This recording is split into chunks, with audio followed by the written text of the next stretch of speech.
We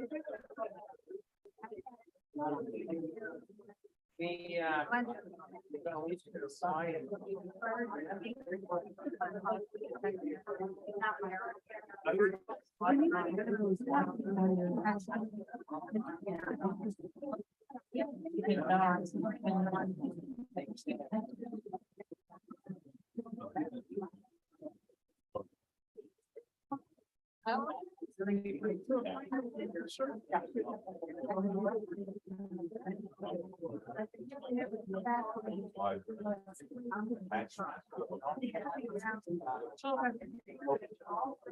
Sorry.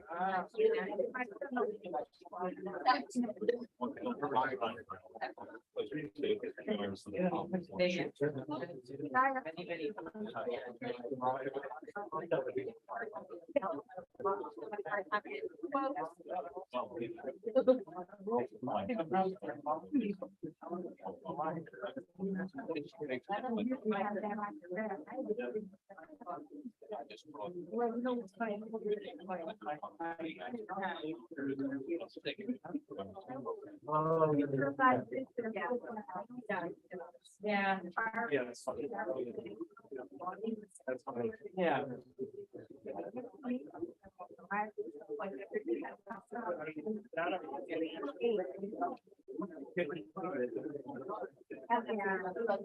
Yeah.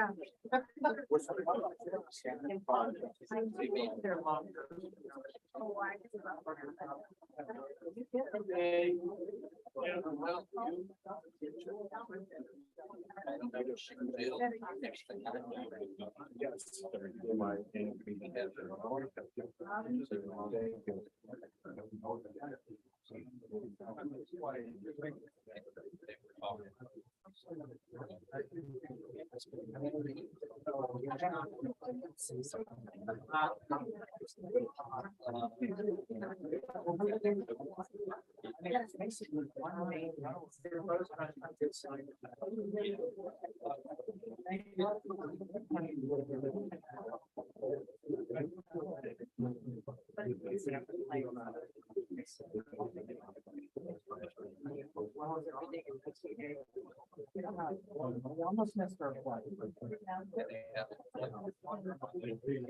Well, I mean.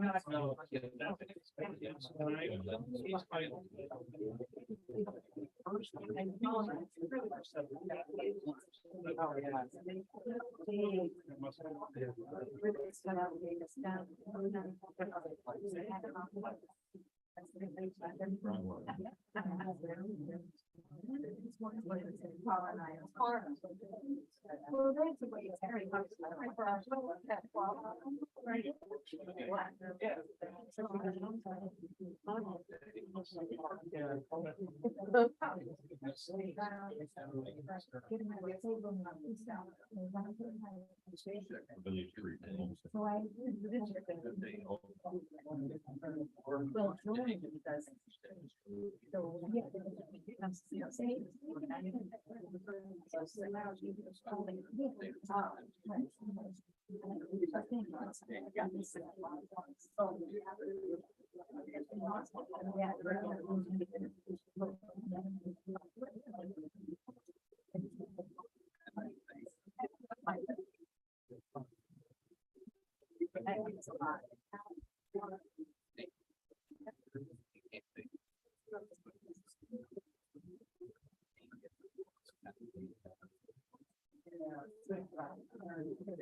Wow.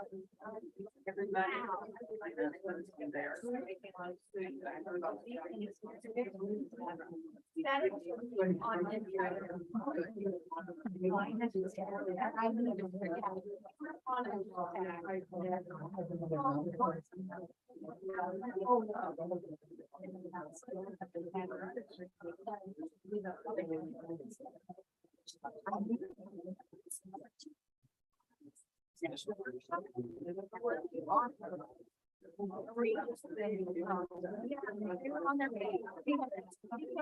Somebody thought. Yeah. No, I understand.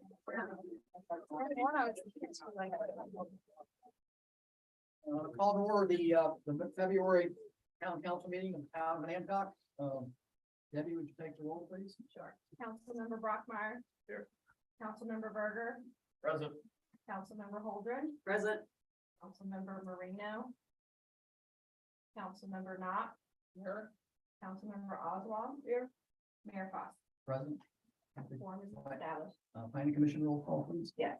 Commissioner Bagwell. Here. Commissioner Byrd. Present. Commissioner Brockmeyer. Here. Commissioner Fry. Here. Commissioner Tunstall. And Chairperson Schreiber. Here. And Foreman, yes. two comments. One, if you want to sign up to speak, please do so at the, Mary Ellen has the sign up sheet back there. If you do that, sign up at that public, speaking. Secondly, if you're watching this on Zoom, could you please mute your microphone? Thank you. All right, Pledge of Allegiance.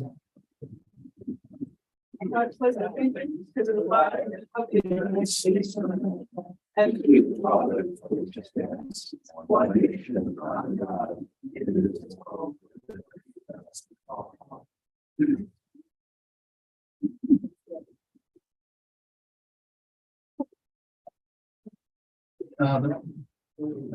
minutes for the special meeting on approved minutes for the January 23rd regular meeting. We have a motion to approve the minutes that we can discuss them. Second. Okay, discussion or any corrections to the minutes? On page 5 of the minutes, handwritten, sorry, page 4 of the minutes, handwritten, page 5. Linwood is Lyn, Lewis. Okay, thank you. And did you, oh, were you done? I got your email, Cindy. Okay. Did you also change the date in the header? Yes, ma'am. Thank you. Any further discussion on that? All in favor? Opposed? Okay. We need a motion to approve the minutes from the special meeting on January 18th. We have motions. So moved. Second. Okay, any additions or corrections to that one? Yes. On page 2, handwritten, page 7. On my comments. I guess we need the microphones in the background. In the end of the second line and the beginning of the third line. I think some words got jumbled. Okay. Instead of will be the school open, Thank you. will the school be open?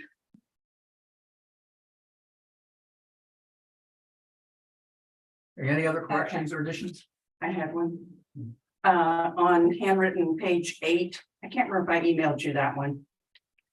Did I email you another one on page 8? About, The lien? yes. I went back and listened and I changed that as well, that to say that, she asked Mr. King was not here to answer the question. And then her next question was, what is owed? And that's when Hayden answered with roughly 50,000. Okay, can you change that? Because the I lien did. has to be filed in court. Yeah, I did. Thank Yeah. you. Any other, all in favor? Aye. Opposed? Okay, thank you. Okay, we have 3 public hearings tonight. The first public hearing is the proposed ordinance change 1457 property maintenance. I'm gonna open this to a public hearing. And Scott, you want to open up this? Planning Commission is now open. Okay, Matt, you want to give us some background on this? Sure. For property maintenance, one of the things that we've heard in the office is that there are homes and buildings around town that aren't being maintained to a level of acceptance. So what we looked for was our property maintenance ordinance, which is generally speaking a list of definitions, but nothing beyond that. So we went to Planning Commission And I did the research to find something that seemed to be what planning commission had in mind, which was basically grass, the length of grass and the overgrowth around buildings and on buildings. So we use a company called Civic Plus for our online ordinances, and that gives us access to really anybody around the country who uses the same service. I was able to find in Hampton, Virginia, what is basically the proposed ordinance that's in front of you. It basically says that you have, if we give you written notice that you have 7 days to cure for grass cutting greater than 8 inches, and also for debris in your yard, and that basically means clutter. Then there's a 30-day to cure for debris, which is basically washing machines, old couches, larger things like that. So those are basically the 3 areas. A lot of this is saying, you know, you don't have to cut grass in an RPA, you don't have to cut grass in a retention or detention pond, you don't have to cut grass in an easement stormwater ditch, that type of thing. So it says you have to cut your grass, it defines lawn, it's a good ordinance. Our attorney read it, reviewed it, approved it, and it's put before you for public hearing and consideration. Okay, is there any public comment on this ordinance? No public comment? Okay. We're close the, Edith? Okay, sorry. Who's gonna enforce it? Who, did you hear that? Yes, I did. What we're gonna do is we're gonna spend 3 to 4 hours every week doing zoning enforcement. It won't be the same day and time. It also in this ordinance allows for door hangers to be considered as written notification, so we don't have to go through the timing of certified mail that currently we go through. So it should be a lot easier to maintain, and then I have a database of the homes and things like that that I can go through and find out what multiple violators there are. So yes, I'm gonna administer it, and yes, it should be, you know, just a couple hours a week. I'm sorry, I can't see that. Comment. Yes, I'm curious about what this means in relation to abandoned dwellings that are deteriorating. I've got a big one right across the street from my house that the front porch is about to fall off it. This is for occupied or unoccupied. Unoccupied. And those are gonna be my first. We have in town, we have 21, what I would call abandoned substandard housing. Those are the first that I'm gonna be writing letters to. Great. any other public comment? Yes, okay. Could I ask what enforcement capacity you have? I mean, if nothing happens and the people don't respond to you, what can you do beyond that? It's a fine of up to $100 a day, not to exceed $1,000 in total, and it's added to real estate lien. It's added as a real estate lien on their taxes if they don't pay. All right. It's a civil fine, correct? Yeah. It's not a criminal offense. Yeah. No. There's no public comments. Okay, but it was just in. Let me get, any more public comment? Okay, I'm gonna close the public hearing. All right, council, you want, council comments? Well, just in reading the ordinance, I just wanted to say that there are the measures to enforce are there. Not only in the fines, but if nothing is done, the town will cut the grass and then charge the person. So I don't guess everybody's read the ordinance, but there are backups to it. It does have some spine. Planning commission, I guess we need an official recommendation from you. Next question. Oh, sorry. A question about if someone were to choose to change lawn to be a wildflower pollinator area, so that it would no longer be cut as a lawn, is that It gonna says fly? the definition of lawn says shall mean an area of grasses or other durable plants for which are maintained at a short height for aesthetic or recreational purposes. So if they have short wildflowers, that would be just fine, and that would be under 8 inches according to this ordinance.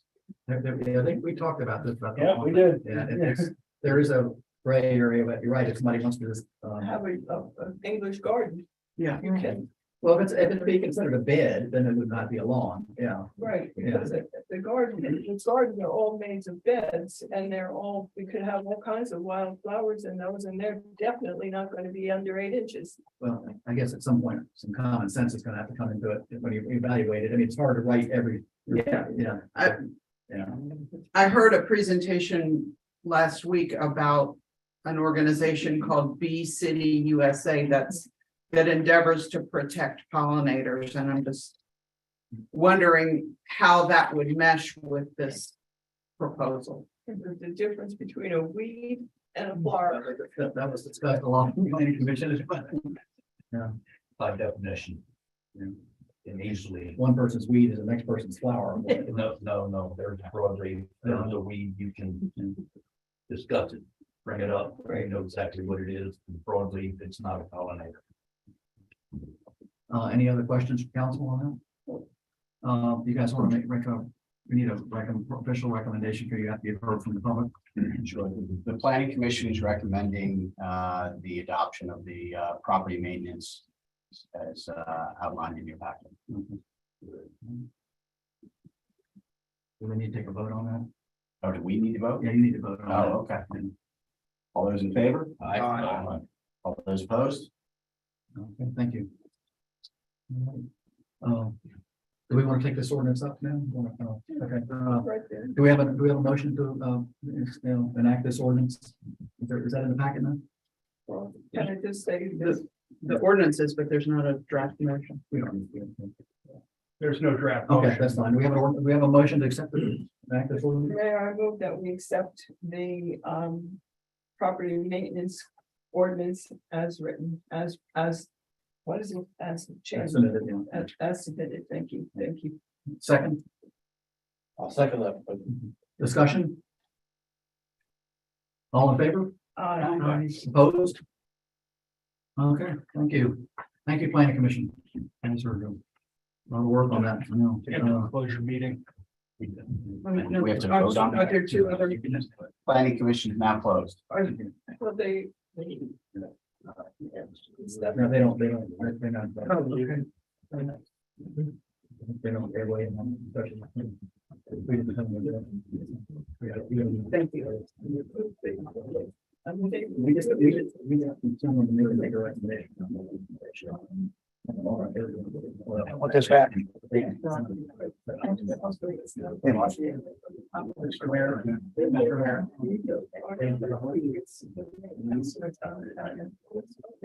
One north is not going to be a public. I did, right, I would say that right. I just want to make sure.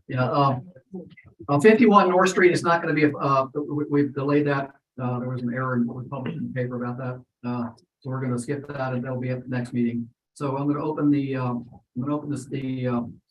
public hearing for the application for the short-term rental at 9 Liberty Street. Matt, is anybody's, can you give us some background on that? Yeah, the application was filed a couple of months ago while council was deliberating in the most recent version. The folks at 9 Liberty Street have a duplex where they live in one half or actually upstairs. And they're proposing a homestay downstairs. There's no homestay within 200 feet plus one empty lot of the property. And they met all the other requirements by not owning any other property or anything like that. So according to the ordinance as written, I believe that this application meets the intent. Is the owner here? That's my comment. Is that? 9 Liberty. Yeah, I'm sorry, I just walked in. That would be my husband and I. If you would like to make a comment, yeah, Hello. we just opened the public hearing. Just that, we moved from Milford to Anacog, maybe 3 years ago, when my parents relocated back to the shore. And we took care of them and they sadly just both passed away within 3 months of each other. Sorry. Still a little fresh. We downsized from about 3,000 square feet to 900. And we have children that have gotten married, they're going to be having grandchildren, and we would prefer not to do a long-term rental on the upstairs so that we have a place for our family to come and stay. Not that we really want to keep it for our family, but maybe offset some of our expenses that way by doing some short-term rentals. But we live downstairs, so it certainly is, will be controlled. We appreciate the opportunity to be able to do that. Thank Okay, you. Thank you. Is there any public comment on this? There's one. letter. Yeah, we got one letter. I have one letter to Matt in regards to the property on 9 Liberty Street asking to turn their duplex into a homestay. My wife and I say no. Our reason for this decision is there are already too many homestays in Hancock. We will not be able to attend the meeting February 27th. Thank you, Dick and Jean Freeman, 2 Liberty Street. Any other public comment on this? All right, I'm going to close the public hearing. All right, council comments, questions? I have a question. Matt, were there any other, was the consideration of other neighbors given, or they given an opportunity? Yeah, I did adjacent property owner notifications for both sides of the street. All continue, on that block, I did the whole thing all the way, all the way up and down the street, so. There's a farm on one whole side of the street. Right, so the other side was the Freemans, and then on this side of the street was all the way from the wards all the way up to College. Okay, and this was the only objection? The only objection I received, yes. I spoke to my direct next door neighbor personally. Thank you for doing that. All right, any other comments? Can I make a comment? Yeah, you are. In here, like it's not. It was our understanding that we're not gonna be downstairs. And both are gonna be available. So, I mean, I talked to your husband some time ago and after your parents died, and said that we were gonna be down there. But we got the sense that it was gonna be a short-term rental for both up and down. No, So if it's a case of it's up, I will draw the letter. Okay. Thank you. no, we love being He downstairs. said he thought that they were gonna rent both levels out, but they're just gonna rent the upper and live in the bottom, and he's withdrawn his opposition. Okay, all right, any other comments? He wasn't, I'm your interpreter. This is withdrawal. Anyway, I close the public hearing then, we've already done that, council, we need a motion on this. Well, I move that we accept the special use application for the Airbnb at 9 Liberty Street. Second, I'll second that. discussion? All in favor? Aye. Opposed? Is that all five? Okay, yeah. 5. Okay. All right, thank you. Thank you. Great, that concludes our public hearings, public presentations. The first one is the Hancock Volunteer Fire Department. Good evening. Good evening. Thank you to the town council, the mayor and the town manager for giving us this opportunity to give a performance summary for the last year for Hancock Fire. Talk about a couple of the initiatives and a couple of focus areas. So last year, Hancock Fire Department responded to 200. Could you identify yourself? I'm sorry. I'm sorry, Joe Kahatch, I'm the fire chief. Yeah, okay, thank You you. still alive? So the Hancock Fire Department, we responded to 284 fire calls. Those were fire calls only or fire apparatus assisting EMS, such as a car crash. That's a slight tick up from 261 in 2021 and 242 in 2020. So we are seeing an increase in call volume, which is not unexpected with the growth in the area. For comparison, our ambulances that we staff, we and DPS, the Sacramento County Department of Public Safety, we responded to 1,040 total ambulance calls. So obviously the ambulance calls fully outweigh what we respond with fire apparatus. That is also a slight increase over the previous years. Interestingly, we had about 975 ambulance calls in our first response area, and we provided mutual aid beyond that to reach the 1,040 calls. Response times continue to improve slightly. I'm going to talk about personnel a little bit as well. Fire incidents, so the ones that siren goes off, we're averaging about 10.5 minutes until we arrive on the scene.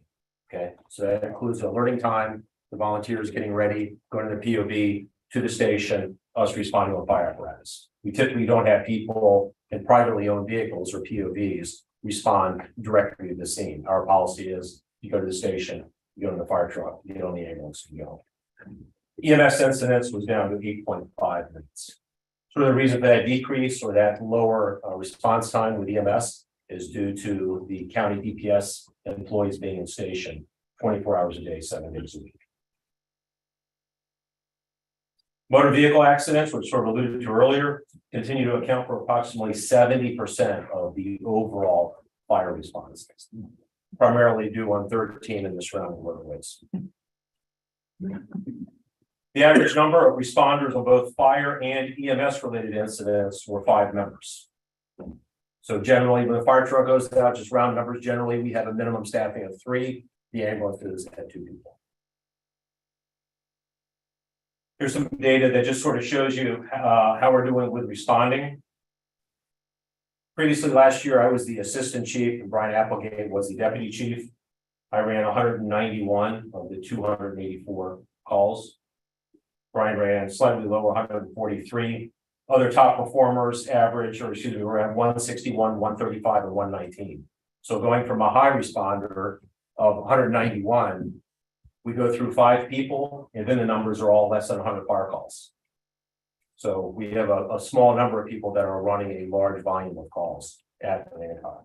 And that's not uncommon if you were to speak to the other local volunteer fire companies. Another change is the Accomack County Department of Public Safety, Director C. Ray Pruitt. Last year had several improvements that he put afoot through the Board of Supervisors. We now have 4 EPS personnel that are allocated to an ANCOG. So that's giving us the ability to have 2 ambulances. We will take the DPS people and put them on the fire truck if we need for staffing. But our goal is to always keep 1 ambulance available and ready to respond to calls in our first due area. I sort of alluded to the 2023 department elections. I was elected to the fire chief. I'm a 3-year resident here on the Eastern Shore after spending the majority of my life in upstate New York. I've been involved in the fire service for 40 years. And Adam James, who was the fire chief previously, had additional personal commitments. And after 8-9 years of service, he decided to step aside. He did remain the assistant chief, which helps with the transition. He's able to feed me information, if I have questions, be able to consult with me. And Brian Applegate remains the deputy chief. So our focus areas for 2023, recruitment and retention.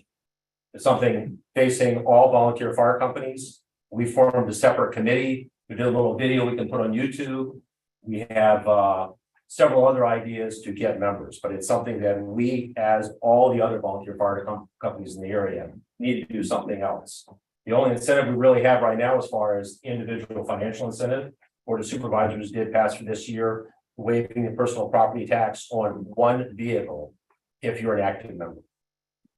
Okay, and that was an improvement that may be enough to get folks to come down and stay in good active status, because you're saving potentially, $1,000, $1,500 depending on vehicle value. So recruitment and retention is one of our 3 top focus areas. The other is fire station expansion and renovation. The Hancock Fire Department at number 9 Pine Street was built in 1981. We have run out of room. And my chief's room is now a bunk room. With the 4 DPS people there, that's taken up the majority of our normal bunk room. So if we have an issue like a snowfall upon us or some other storm, and we want to preemptively staff the station with people that can sleep over, we have them sleeping in the meeting room. So right now we've initiated several conversations with architects and design build firms to talk about what we can do to increase the station. Bunk rooms is probably number 1. The other section is the apparatus bay. So that leads us into the 3rd focus area, technical rescue team. So generally in the fire service, you have the engine that shows up with the water, puts the fire out. You have the ladder truck. We're very fortunate to have one of the only ladder trucks on the Eastern Shore, 1 of 3 here in Hancock. And then the other is the technical rescue side. So if we have some type of trench collapse, building collapse, car into a building, somebody in the water, somebody over an edge of not a lot of elevation here, that's where you come into technical rescue. And also vehicle extrication, heavy vehicle extrication, a car underneath the rear of a tractor trailer overturned on a vehicle. The shore has very minimal services. There's personnel and equipment to deal with that. We were fortunate enough to find a used rescue truck. So again, this isn't it's really a storage compartment. It's almost like a moving truck with a bunch of doors on it. We can put people inside, we can carry a large cache of equipment. So we purchased this vehicle from used, it's a 1991 piece of apparatus from up in East Newmarket in Maryland. And we're currently undergoing training. We just finished a rope rescue class. Bought several $1,000s worth of rope equipment to bring our cache up to date. And it will be moving through heavy vehicle extrication and probably some collapse training. But that's a resource right now that does not exist on the shore. Usually each fire company may have several tools to assist with getting somebody out of a car. But if we have a heavy lift, like lifting a truck off a car or lifting a heavy object off of something, that's where that comes in. We got to start here because the chief of Greenbackville brought up that grain silos are very, very predominant hazard as far as somebody getting in there to do maintenance or unclog something.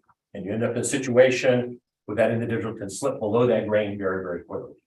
So we've been working with the farm bureaus and others looking for funding, but it's not only somebody going in that grain silo, it's having the rope to be able to get them in, it's having the confined space monitoring, so you don't enter a hazardous atmosphere, and also having supplied airlines. There's a lot of focus here. So we're currently developing our equipment list. We plan to go after several grants to achieve that, and then hopefully through the fire commission, be able to make a presentation about running this on some of these more specialized calls. Another thing I've spoken to Matt about before, I believe that we have an opportunity to collaborate between the town and the Hancock Fire on several projects. The one that we started to this year, we weren't entirely successful. I think we made some headway, is with hydrant flushing and hydrant maintenance. So that's something that, again, as part of the fire system, we count on that in the town. We're very fortunate to have a hydrant system here in the Eastern Shore, but that's something I plan to talk about more. And as we get more members, especially some of those younger folks that want to go out, do some stuff during the days, we can help out with hydrant flushing and arguably, even more important, hydrant maintenance. You go out there, try to open a hydrant and it's sort of stiff, you don't want to be doing it at 3 o'clock in the morning when somebody's house is on fire. Okay, so that's something we'll talk more about in the future. Just wanted a couple other things that just data points. We currently have 3 ambulances here in Hancock. They are very old. I believe one, Glenn, can correct me, we paid $1 for. Yes. Yep, from Exmoor. So you can imagine this isn't a premier piece of apparatus. We're looking at probably $300,000 to $400,000 for an ambulance now that's equipped. So we were very fortunate to get grants. We ordered 2 ambulances. We've been waiting, I believe, about 16 months due to the chip shortage as far as Ford chassis. So we expect those to come in soon, and we'll have 2 new ambulances in service. All of ours are equipped as advanced life support, so paramedic capable, and we usually have at least 1 paramedic in station. The other thing too, we're very fortunate to be able to support the fire training center. In Melfa, we have what I consider a state-of-the-art fire training center. And Hancock has commonly provided instructors. Many of the instructors do these without pay to support the fire training center, not only training the volunteers, but also training the Department of Public Safety staff. That helps us maintain our skill level and helps the county out as far as not having to pay for some of the labor. Any questions on what I went through? What I talked through is reflective of the executive summary you should have in front of you. How are you going to pay for the expansion on the buildings? That is yet to be determined. I can tell you very candidly, we do not have cash to that amount. I can also tell you that we are still in the conceptual design phase. There's been several things that brought up. I mean, it's gone from putting some kind of planning board approved building out back for the ambulances to possibly adding onto the building out towards Market Street so we have more bay space. So this new rescue truck, we are currently keeping that at Chesapeake Outdoor in the Quonset hut while we get in service. We physically, if you were to walk in the station, if you came in the side door, you cannot walk straight across to the living quarters and the kitchen because we literally have trucks that are bumper to bumper in the station. So it's a need, not only now, but even looking ahead. Eventually, Eastern Shore is going to have primarily paid providers. That's just the way it's going to go. Okay. Volunteer resources overall have been tapering. They've been on decline for a number of years. So we're looking out 20 years, what's going to look like.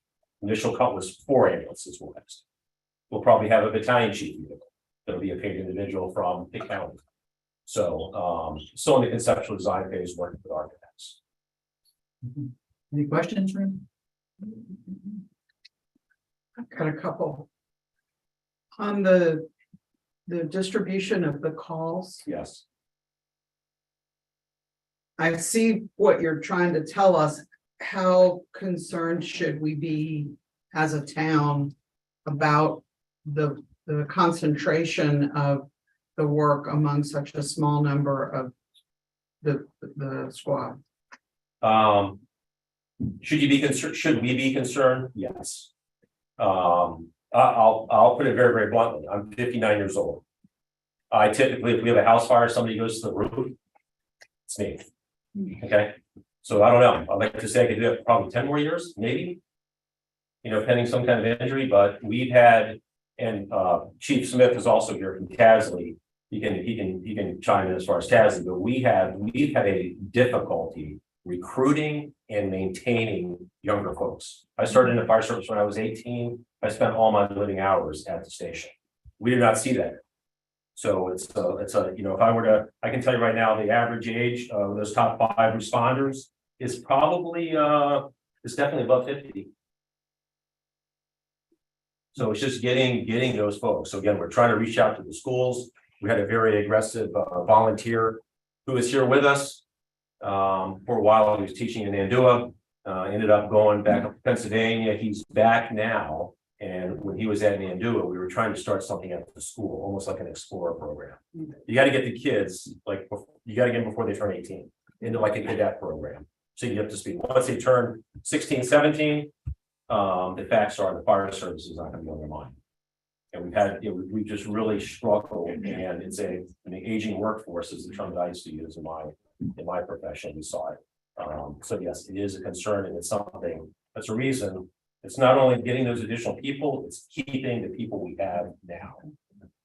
We could have, go ahead, I'm sorry. You've answered the other question I was going to ask, which was the status of the program in the schools. Yeah, that right now is on hold. We plan to also go to Eastern Shore Community College. I'm sure that there's people that are commuting from outside the area to attend that college. They can go get a firefighter 1 class for nominally 160 hours. If we have room in station for them to live there, they can live there for free. But the stipulation is you're going to run so many calls. And that is a very successful program in a lot of areas. I just talked to somebody in our training we had this weekend, Smithfield, Virginia.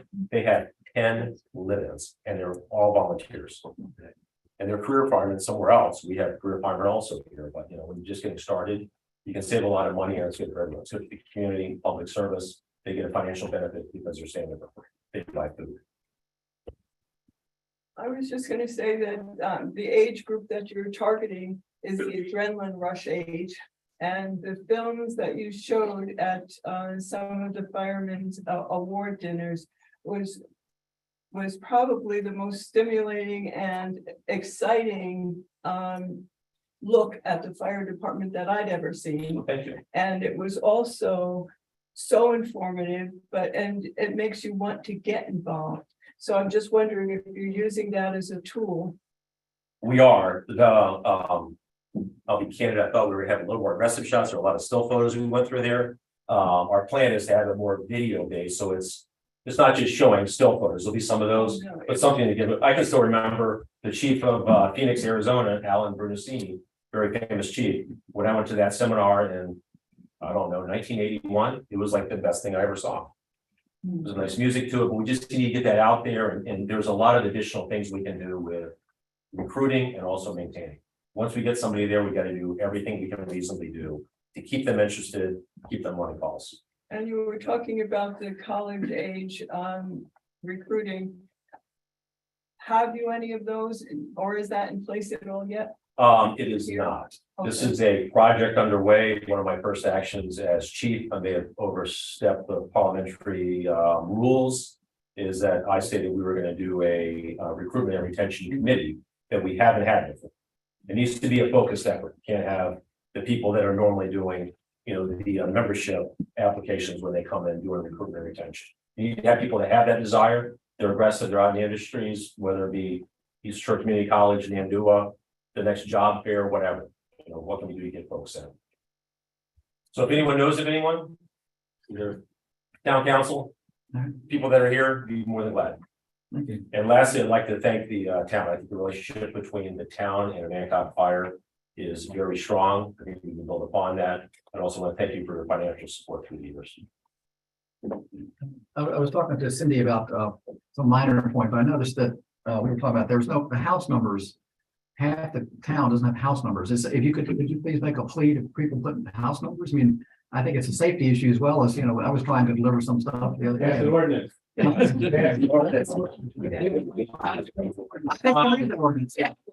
So way back when and I were young, we used to have the long map book and they would tell you which quadrant it was in. Yeah. It was a little difficult. Now to be quite candid about it with Google Maps Yeah. commonly used Yeah. with the dispatch program, We know where you're we're going. gonna generally get in the right spot. But it just is, it's inconvenient for others. Yes, it is. Yeah. That's right. It is frustrating. Yeah. All right, thank you. Thank you. Thank you. Appreciate it.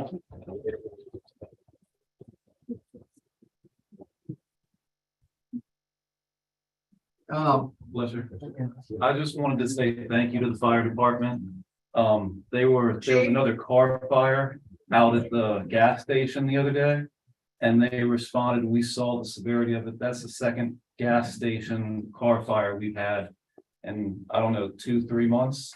Yeah, we're talking about the one at the Goose Creek, where it's called Cheers. Yes. Yeah. Yeah, so I'm not quite sure I can really add, and Brandon, I didn't hear the first part of the Just conversation. thanking you. I was just thanking you. Oh, okay, I Those appreciate it. fires are Yes. significant. Yes, we had one at Royal Farms. Those were both accidental. The one from Royal Farms was a little hairy because the car was involved at the pumps. Virginia, some other states have suppression system at the pumps by law, like New York. They were able to push it out of the way. Yeah, that was pretty exciting. The one at Cheers was very exciting because it was a very windy day and it was out in the middle of nowhere. Yeah, that was a poor family. They were taking their kid back to ODU and smelled smoke. They pulled over, they went inside. By the time they came out, the whole thing was involved. So they lost everything, their purses, their wallets and phones and whatnot. But yeah, that's a challenge that has bread and butter operations for us. Yeah, thank you. You're welcome. I appreciate it. Thank you for your kind words. Thank you. Thank you. Historic and Hancock School, annual presentation.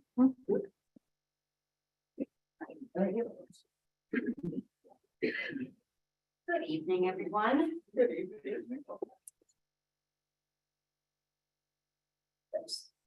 there's in the right order. Sorry. Thanks for the opportunity to deliver the 2022 annual report for Friends of Onancock School. The Friends of Onancock School remains committed to establishing the historic Onancock School in the 14-acre grounds as a vital and vibrant cultural and community center to benefit the town of Onancock, our residents, visitors, and citizens of the entire Eastern Shore. This report summarizes major initiatives and accomplishments of our organization in 2022. I delivered to the town council and is in the packet, the executive summary. This is going to be highlights and bits and pieces, and it'll be on our website as after tomorrow as well. I would like to start by recognizing 2022 as the 15th year of the lease between FOS and the town. And this report also serves as a reminder of lease agreements, citing the language of the lease in the use of premises.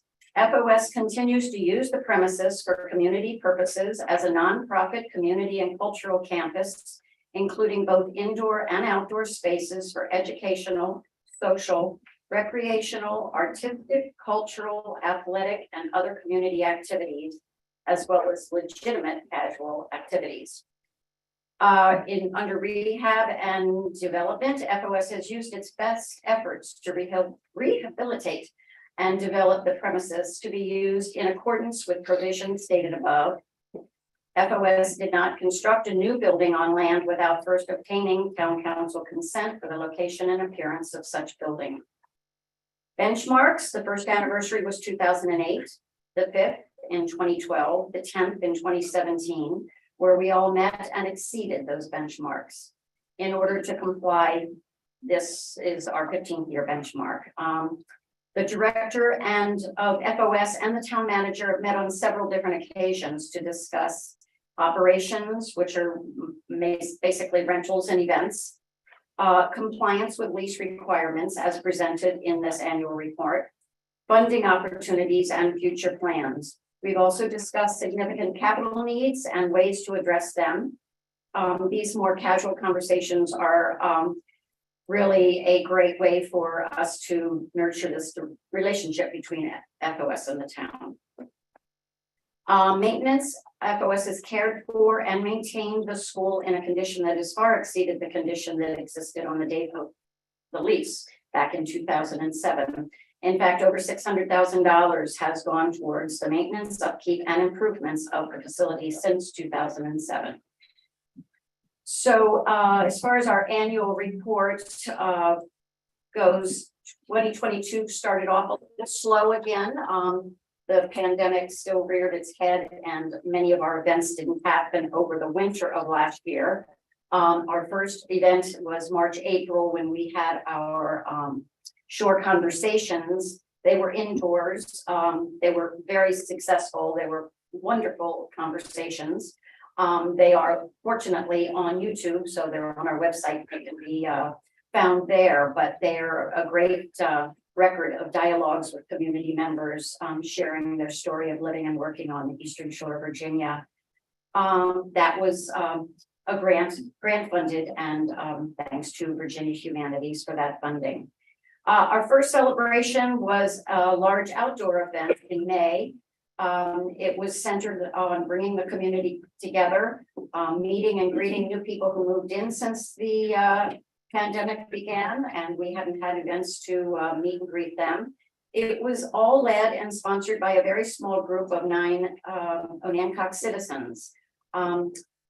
Then revenue from rentals and events and fundraisers were down the first 6 months, as I had mentioned, but they rebounded by fall.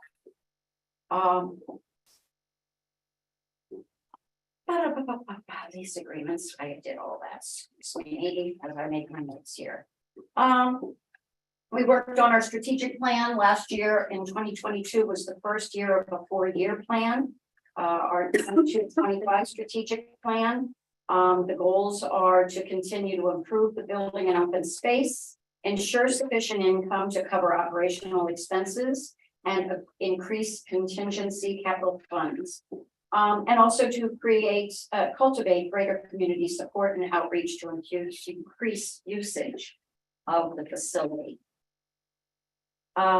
We continued building and open space improvements, general interior repairs, painting, ensuring safety and efficiency. Outdoors, our extensive cost was to upgrade the guttering system, which was causing some problems over the years. We were finally able to get a contractor to do that. And we really amped up our outdoor security and lighting. Following the March Town Council unanimous approval of the pavilion, our facilities committee forged ahead to finalize plans. We obtained proper wetlands and building permits and set a timeline for phases of construction. Additional improvements were made to the playground. We have the addition of a story trail, and we've just finished a little free library for kids. Much of this and the earlier paving of walkways and paved picnic spaces was accomplished through grant funding from the Robert E. and Marie Orr Smith Foundation with all volunteer labor. Our financials in a nutshell, revenues were $141,000. They include $60,000 in studio rentals, $21,000 in fundraising income, over $8,000 in special event income, which is the income we make from rental of the main gallery room for events. About close to $30,000 for contributions and support, $22,000 in grant income and designated donations.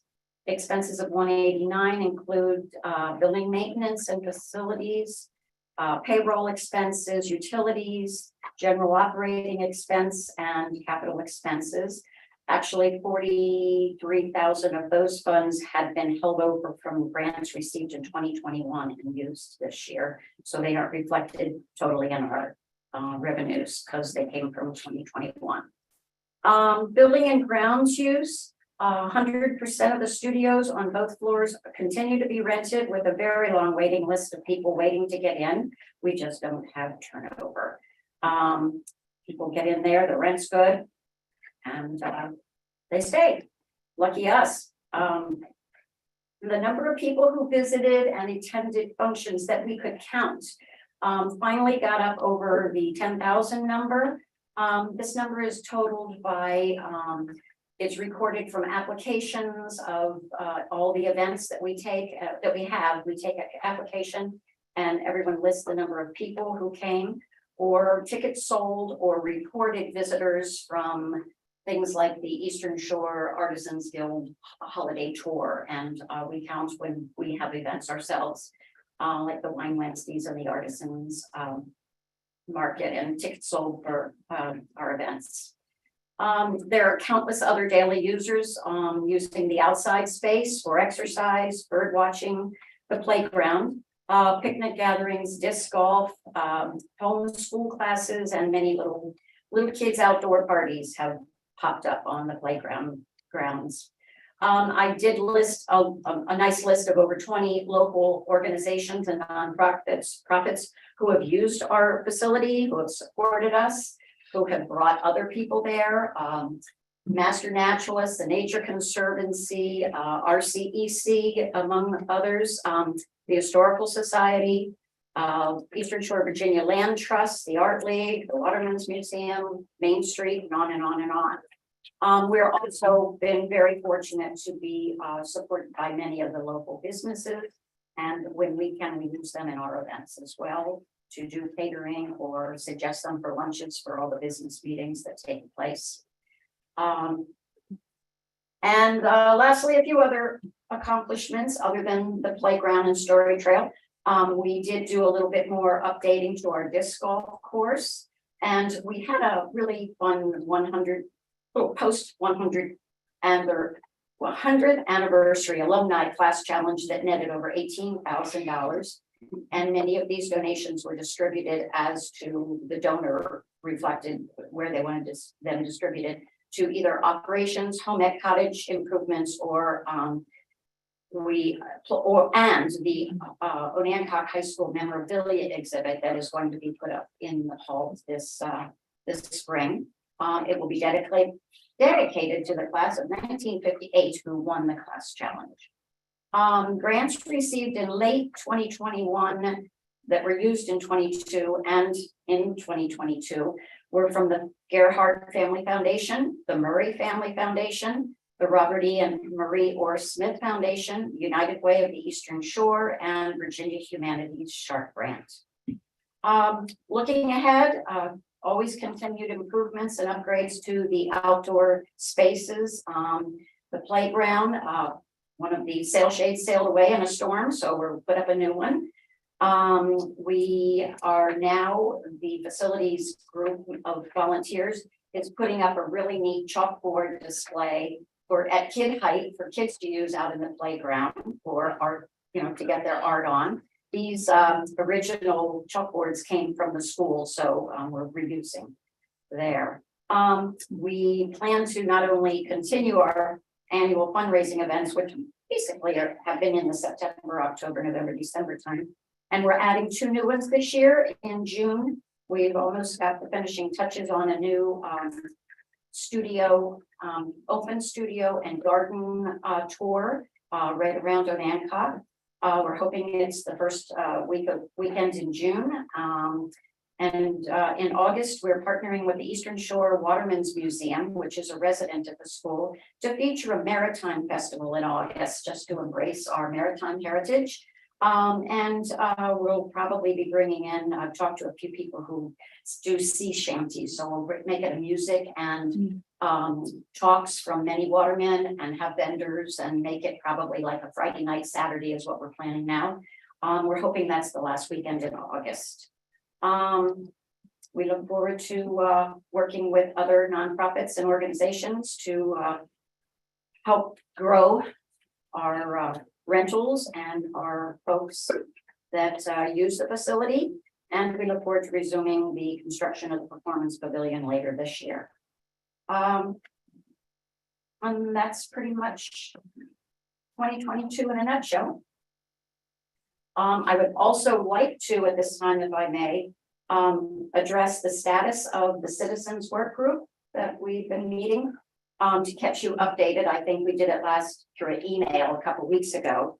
But the FOS representatives and the citizens work group met 4 times between January 10th and February 20th to discuss concerns from the Onancock residents regarding the pavilion.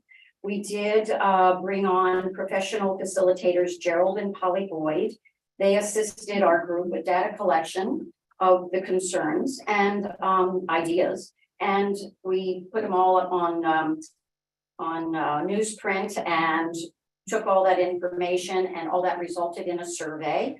The survey was compiled and sent out to all the members of, there are 16 members that returned a survey in our work group.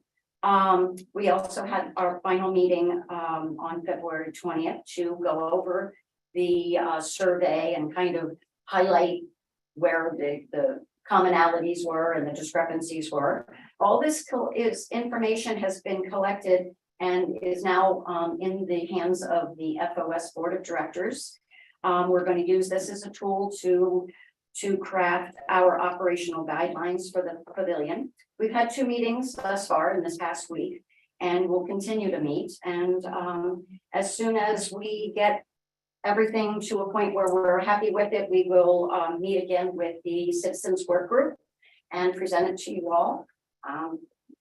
My guess is maybe not by the March meeting, much more like April. I don't want to put pressure on, but we'll get it to you and we'll let you know as soon as it's ready. Questions? Any questions from council? I'm just wondering if 16 members of a work group represents enough. And I've always asked that these meetings be public and out in the open, that people could not necessarily comment, but be a part of. And I still feel that your facilitator and 16 members in your board does not represent the town. And I would agree to a point. When we met, we decided to keep it as just a small group to start. We have also discussed opening it up to more folks. And that group has met for the final time to get the result we got. That doesn't mean other people in town are That not doesn't going to mean be. that that's the result. That's correct. Okay. Yes, that is correct. Any other questions from the council? Okay, Thank you. Somebody has a question here. I'm sorry, I can't see you. Yes, Susan. Susan McGuire, is Susan, the could you please stand or construction something of so the I can't hear you? pavilion schedule? Somebody's talking, I'm sorry, what did you just say? we can't hear you. Is the schedule of the construction schedule available? It's on hold right now. Okay. Yes, until we come up with this operational guide plan, it's on hold. Thank you. Mhm. Joni, and do you have a plan if you do go forward to finance it? I mean, what started out as a under $200,000 project is now over 5 or close to it, I understand. As the last design. At the last design, it was in the 380s with the $50,000 contingency in case on top of that. Then if one were to add the parking lot, it would go up, but that's not for the pavilion. And we will immediately, as soon as we finish with this, our operational guidelines get approved, we will start our capital campaign again. We are still collecting money. We still have money coming in. Okay, because there's no point in a parking lot without a pavilion and a pavilion without a parking lot, so that has to be one. The construction of the pavilion is one, and that's another phase. Which It's has another been thing, spoken of but before. you can't do one without the other.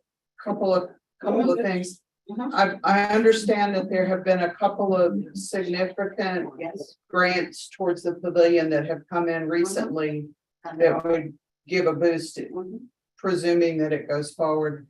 And some of the parking lot issues would be highly beneficial.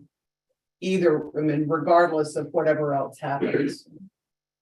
As far as drainage, as far as safety, as far as accessibility and maximizing the space that's there, maximizing the usage of the space that's there. See, this is the kind of reason I'm glad you're on that board. Because these are the things that we weren't being told before, as things were progressing and as things happened. I just want to say thank you. Yay. And we're very happy to have her as well, I'm sure you are. as we were happy to have Ray for many years. All right, any other council questions? Okay, all right, Thank you. all right, thank you. All right. Thank you.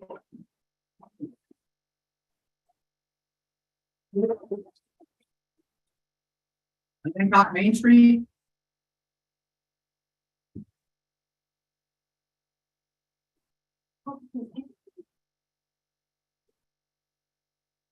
Good evening, Janet Falsky and Hancock Main Street. So Can you speak up, please? Janet Falsky and Hancock Main Street. We are requesting matching funds for 2 grants that we are writing. One of them is due tomorrow at 5 p.m.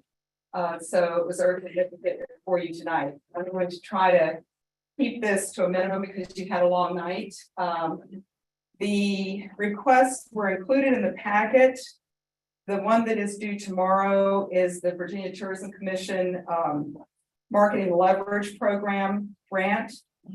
They have started something this year before we have gotten BTC funding.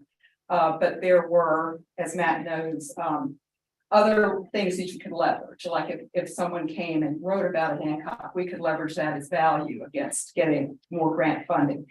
They are requiring a full cash match.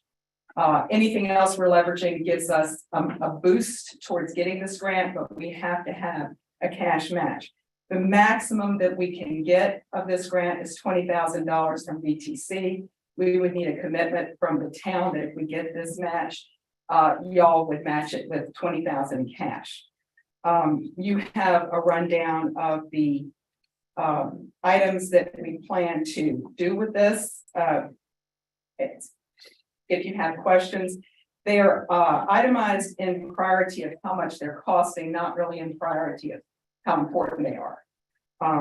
We're trying to reach, we've been reaching out into the Philadelphia, North Carolina, South Carolina, far western Virginia to promote an Hancock with rack cards and ads. And we're now trying to introduce radio ads that would reach the near far people. So people that might come for the day, people that are in Chincoteague or Cape Charles, who if we want to get them here for a day, we can reach them, or Virginia Beach. If they're spending a week at Virginia Beach, hey, we just heard about an Hancock, let's go across the bay and spend the day here. So since we don't have that many hotel rooms in the area, we need to see if we can make ourselves attractive another way. And so we're trying this radio push, and we'll spread it across NPR, WHRO, Bay Country, and WSR. And so that's why that is a large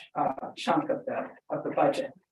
The digital print ads, we've been running some, we're going to stretch out into bigger, more intensive pushes on the shoulder season, because our business people have told us they need help on the shoulder season. And we're going to reach into some high-end magazines if we can. We're working on pricing, but like the Virginia Living magazine, you'll all see come out, it's in every doctor's office. We need to put a new video on our website, refresh that. We use that video at the welcome centers and at the big blitzes that we do at the welcome centers. So it's time for an update on that. And that needs to be professionally done. We want to get new rack card design that needs to be professionally done. We are doing 2 blitzes this year at New Kent. It was so successful that we're doing a midsummer blitz to again capture those people that are heading to the beaches to kind of stop in, and they always stop at New Kent and say, hey, well, you know, we're going to be right there. Let's make sure we spend a day at least in an Hancock. That's not to say we're not trying to get people to stay in Hancock, but, you know, we realize that's the day trippers that are a big untapped resource. We're doing another one in the fall, and we want to feature all of the fall events that come along, that are coming along, the pumpkin carving, all of the holiday events. So a separate video for that will be running full time, and new materials and banners that will go up. So that's what the cost for that is. I think I pretty much run down. So if anyone has questions about this one, we need a letter from Matt to go into the application tomorrow before 5 p.m. Saying that the town council approved this one. Do you want me to go through both of them and then accept questions, or would you rather? I just wanted to say this, I added up the entire request list. And you're asking 20,000 like no big deal, but then when maybe my math is not all that sharp, but I came up with $57,000 of your total asks over this time. Over 20,070. Which one are you You're doing? talking just for the VTC. Oh, I know She's you are. heading up the whole page. I'm saying. And did I add it wrong? Well, maybe, I mean, I don't know. I'm Are you just setting saying. up both of them, including the next page, maybe? Yes. Yeah, no, yeah. And the dig grant. Right, yes, we are. We're asking for that. Dig is a whole different thing. I This know is each one is strictly, different.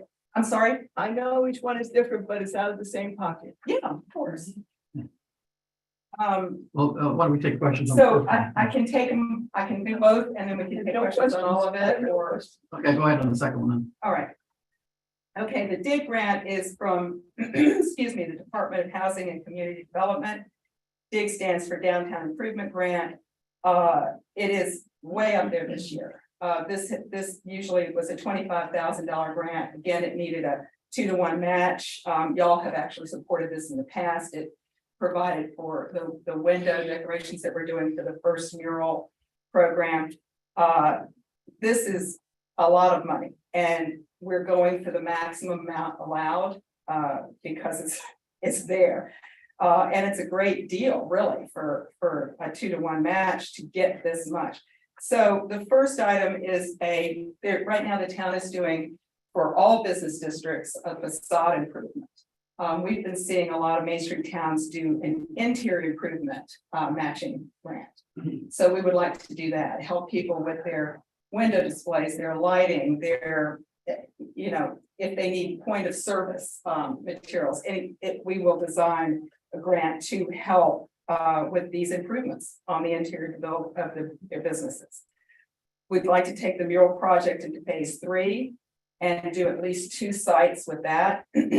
And we've been really encouraged by having a larger amount to offer, getting amazing artists applying for this. So visitor information kiosks, we would like to put a central one downtown.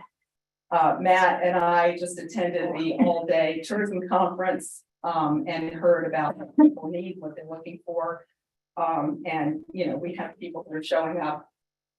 We're getting them here, but when they get into town, they just need a little something to know how to get around, what's open, if there's an event happening that weekend. So having a kiosk, digital kiosks are very expensive and high maintenance. We're talking about probably more of a paper product, a history display, a map, and takeaways. We'd like to do a central one in the center of downtown, hopefully maybe right in the vicinity of the Chandler Williston building, and then 2 satellites, one at the wharf and one out of the dog park, because the apps are getting people to the dog park off of 13. Let's capture them and say, hey, keep going, get into town, see what we got. The downtown bonus card, which just pumps money into the merchants' pockets. We'd like to have a shoulder season renewal of the money that's available for every dollar that we put into a bonus card on that gift card. We're generating hundreds of dollars in purchases of cards that go straight into the merchant's pocket. So we'd like to do shoulder season boosts, at least 2 of them.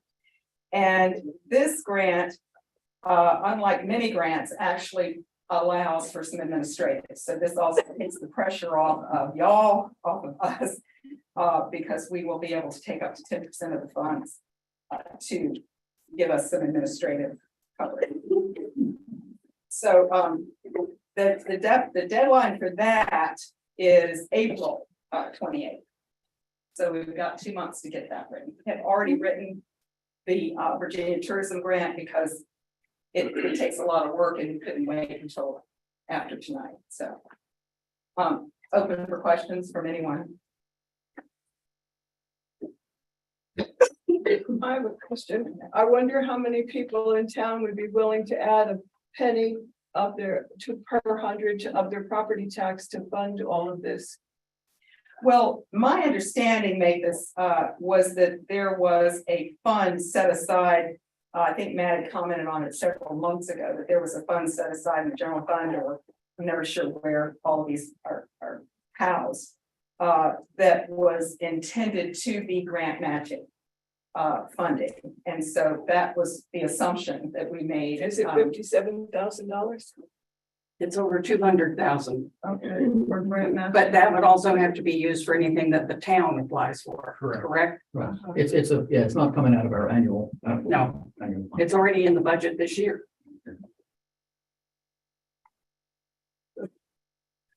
And I'd like to just speak in support of this request. I think we've just seen what Main Street can do with the revitalization of the Lilliston building. Main Street has access to resources that the town can't get any other way. And yes, this is an ask for some money, bearing in mind again that we might not get the grant. Or it could be a reduced amount. We don't know until we apply. But I think the value, to me, it's obvious, but As a board member. as a board member and as a town resident. I mean, I see the Lilliston building being improved. Hopefully we all do. And as well as the facade improvement grants, the town is able to offer that to people, the downtown district to be able to improve their facades and spruce things up a bit. And I think that this is great value for us. What are how competitive are these grants? With the money going up and more Main Streets coming on board, it is getting more and more competitive. I mean, What about the two there? Which one? they're both equally competitive. The grant that you might be thinking of is the downtown revitalization grant or the CDBG, because that can be applied for. The BTC grant can be applied for by other organizations than Main Street. So it's competitive because it's available widely. The DIG grant is strictly Main Street. These improvement funds are not available any other way. And then the IRF fund that we got for the. Excuse me, what are the acronyms? Downtown improvement, DIG. I'm sorry, I thought I had already said that, Priscilla. I'm just maybe trying to keep it short. The industrial revitalization fund grant that went to bring the money, the low interest loan to the Lilliston building, is available to townships as well. So we're competing across a wider spectrum. The downtown improvement grant, it's not a grant to the businesses, it's a low interest loan, correct? No, we considered, the board, Main Street Board considered a low interest loan. We were advised by. Oh, okay, I'm looking at the wrong thing. You're looking at Sorry. an Okay. internal Sorry. brainstorming document that was inadvertently Oh, right. added That's to the okay. agenda package. Sorry. No, it was considered, we were advised by our guiding entities in Richmond that because this is coming from COVID funds, this large pot of money, which is federal, they want it spent in a certain amount of time. They're not necessarily interested in it becoming a revolving loan. And the paperwork that we would have to do with all of these borrowers to oversee that money would be magnified by what the federal government would ask for that. So they were like, give it away. have a small matching fund. And basically it'll be mirroring what the town is doing as the facade giveaway. I have a question, Janet. Is our Main Street group kind of in a favorable position this year because of being a newer Main Street?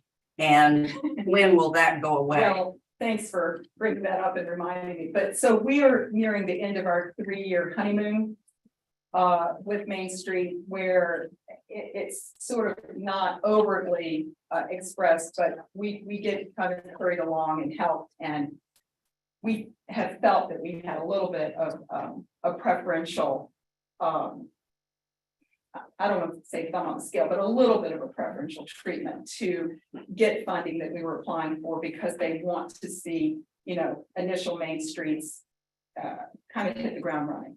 That ends this spring for us, and there will be new Main Streets coming in that will, you know, kind of receive that enhanced attention.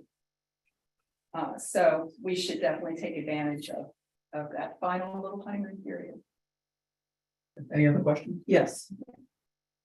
On the page that we have in our packet, I'm seeing what looks like 3 items. I'm hearing it referred to as 2 items. And I'm You confused. disregarded that page. It was inadvertent. This one? Which? Yeah, page 30. Yeah, that's. It was not. That was a working document. Okay, thank you. 31 and 32 are what she's been presenting. Okay. The first was a working document. Yeah, I emailed you about it. So to let you know that we're not. It helped us. And I missed that. Very clearly. I'm sorry. I think I said this 30, page 30 kind of gave us an overview of all of this is Well, it more like didn't really. outline and this is so. It didn't really make this because it had not even been brought to the Main Street. But it worked. Thank you. All right, any other questions? So just to be sure I'm understanding the Yeah. ultimate amount that Main Street is requesting Is as grant match. 20,000 for Virginia Tourism to match 20,000 they'll give us. And 37,500 for the downtown improvement grant, which will bring us 75,000. So if you add 37.5 to 20, we're asking for 57.5 in matching funds Okay. in order to bring all these services that are listed. Thank you. That would gain us 95,000. Right? Correct. 20 and 75. Good, yeah. Did you mention you would like to put a kiosk at the dog park? Yes. Flyers? A small one, yes, and they'll be sheltered. It will be designed so that it can withstand weather and, but we've seen other communities that have these wonderful facilities like a dog park. And because a lot of folks that are traveling up and down 13 will find that on apps, I think Matt's putting it on an app. What we thought was, well, let's not lose the opportunity. They may just think, let's stop off, you know, we're traveling and we got to stop off and run the dog, right? But let's not miss the opportunity to let them know that, hey, you know, if you're tired, we've got these beautiful bed and breakfasts, middle of the week, and look at all these places you can eat lunch, you know, and get them in to the town.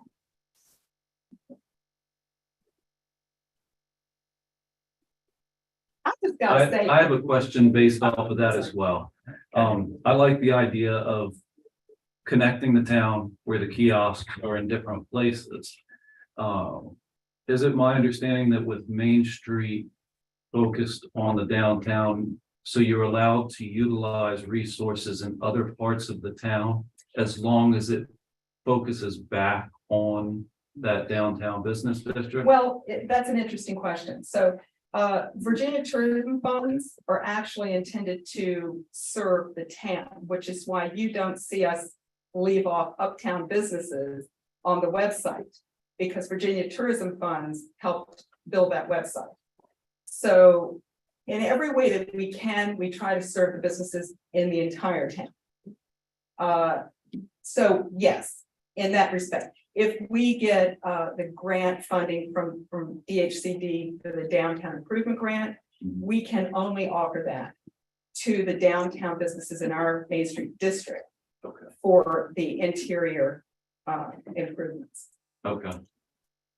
Good question. And I was just gonna say, I've got to say, it's amazing to me what this town has in volunteers with the fire department and the school and the wonderful facilities and services, and it's a luxury. We're an amazing town because of our volunteers, and I know what y'all are paid, and you might as well be volunteers yourselves. So this is just the amount of people that serve in this town just because they love it here. It is special, and I just have to say that. I got another question. So these are letters of intent, not actual Yeah, you're not funding writing us for a the check. funds. So something doesn't go, there's no money spent. Right. And this So, has happened once before, Brandon, where y'all did commit to a fund, and we didn't get that grant. We don't get them all. so through this, if we wanted to spend as a town 20,000 on this initiative, this first initiative here, by writing that letter of intent, Mhm. we would still have the option of whether we wanted to go through with that or not, depending if the grant happens. Mhm. And then if the grant happened, we would have double the money to do that initiative, and then the resources to do the initiative, like an employee, wouldn't be the responsibility of the town because it's through a volunteer organization like yourself. In order, basically, this is a job that we don't have, we're putting a little bit of money to get a big Yeah. bucket of money for. And it's not something that we have to take on an expense of hiring someone No, to yes. do a $20,000 thing for Yeah, us. you're not only getting the 20,000 from BTC, you're getting all of the volunteer hours we'll put into Yeah. going and setting up the Blitz in New Kent and, having all these products made and displayed. Which would be a larger expense to the town if we decided Yeah. that we wanted to take that on. Absolutely, yeah. I do want to correct you on one thing, though. It's sort of a good faith thing. If we get Yeah. approved for this grant, has to go. then y'all have committed to it. Yeah. And BTC, Virginia Tourism Commission, and Department of Housing and Community Development can all take these grants that we're submitting and say, we're only giving you half, or we like this and this. They don't have to give us all or nothing. So, which then adjusts what you're committed to. Any other questions? Yes. Kind of putting together Maphis's question and Cindy's comment. Where do we stand on allocated matching available funds? Are we in good shape to be able to do one, both, neither? Well, that's a much bigger question. What we'll say is the council's policy for our reserves allows for $250,000 for grant matching and special projects. And special projects. So if there were a special project that council chose to do, it would reduce that 250 down. But we would still have funds to do those matches. But we also have other grants that the town's applied for or will be applying for like King Street sidewalk and, that type of thing.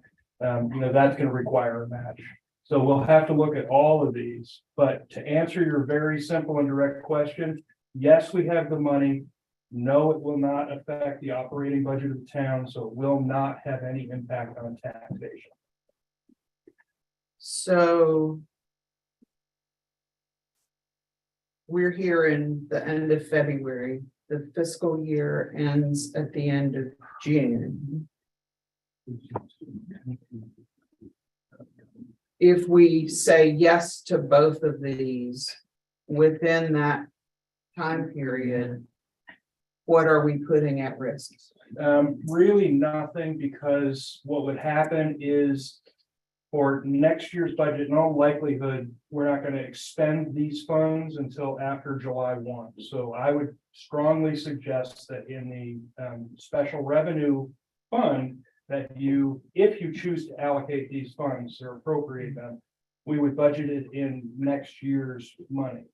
And we would have a matching expense, so we'd say $20,000 that we're gonna write a check to Main Street. We're not gonna receive any income from that, but it would be a non-budgeted expense because it doesn't come out of general fund. Same thing with the other 37.5. We have the money, you could budget for it. In all likelihood, we wouldn't be expending that until next fiscal year, so it would be able to be properly budgeted. And then I'm That's fine. still missing. No, that's fine. Would that reduce the 250 available for other grants and special projects and then in next year's budget? It would, but you council have directed us to have reserves of up to $250,000 in there, so we could and would replenish that if we don't need reserves in other places. Like the utility reserve, for example. If we don't need to fund that, then we can replenish the funds for the grant matching and special projects. So we take our savings account, we just feed it back in again. We'll reduce 57.5 out of our savings account. And then next year we can replenish it as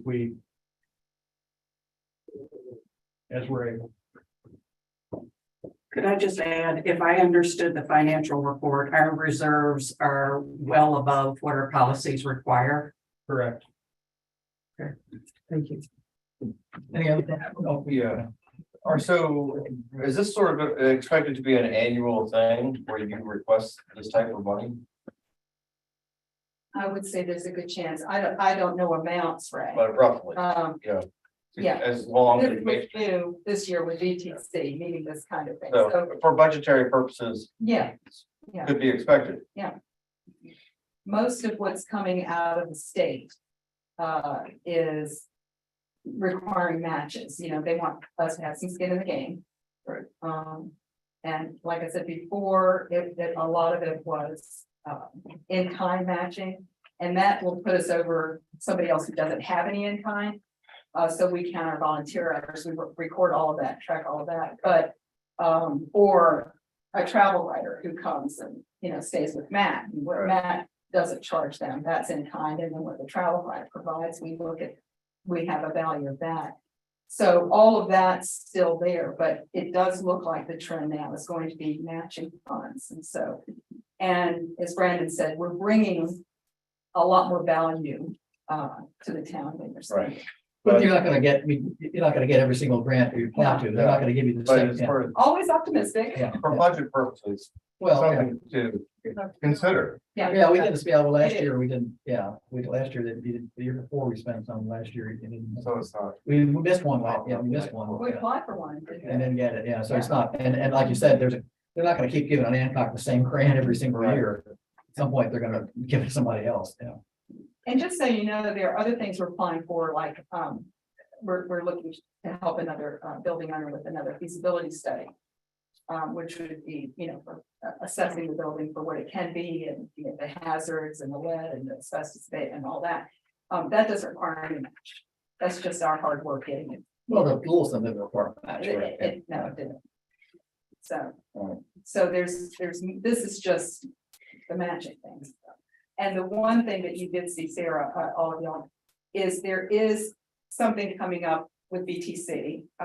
They hardly even talked about it at the conference today. That's going to be a $5,000 micro business grant that will need another one-to-one match. But they're not even opening that up until August. So I didn't want to burden y'all with that now. We'll take a look at it when it opens up for application. Okay, thank you. Any other questions? Thank you for your consideration. Do we have a motion on this now?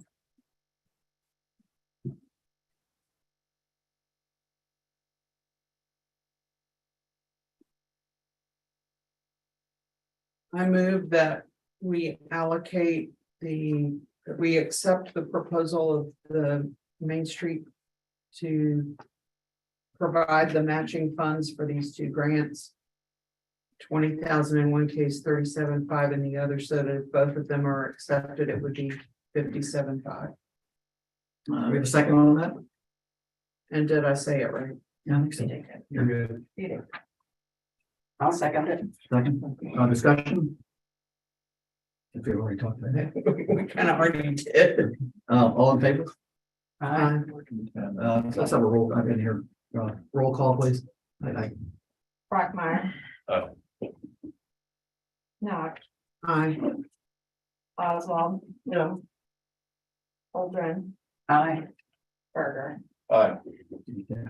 Motion carries. Thank you. All righty, we're on to procurement policy. Matt? Back in 2019, the council adopted a procurement policy. This year, council determined that the policy needed to be updated. Management wrote a new policy based on the VML handbook, which is the Virginia Municipal League handbook, for mayors and council members. Once I revised that policy, I sent it to the town's attorney. It was and to council review. Council comments were inserted into the document, and then we made a final copy. So the reason the pack is so thick tonight is because I attached a current version that we used and then I showed the edited version of the one I wrote from the VML handbook. So you can see it got torn up pretty good. And then I attached the final proposed procurement policy. This doesn't make sweeping changes to what we currently do, but it does make it much more specific. And just from a management point of view, I am all in favor of that. It gives staff coverage so that we can go through and do our jobs without the risk of stepping over the line with this. So I'm perfectly happy with the policy as it's being presented tonight from management's point of view. It's up to you. Well, we have to have a motion to discuss something. We have a motion to, I move we approve the policy. we have a second on it? Second. Okay, discussion? Okay. I have a question, Matt, about the federal checklist. Yep, nope, it's a perfect question because I heard back from our attorney. This one is for newer council members. You're not going to remember this, but I had generated a checklist back when ARPA money became available so that we could comply with what's called 2 CFR 200, which is the federal procurement policy. ARPA funds are federal, but we need to comply with federal policies. So we created this list. Cindy, based on her experience, was able to refine the list. We sent that to our attorney. He's reviewed it and said it was a really good document. And we both agree that it should be an addendum to the policy that has been presented tonight.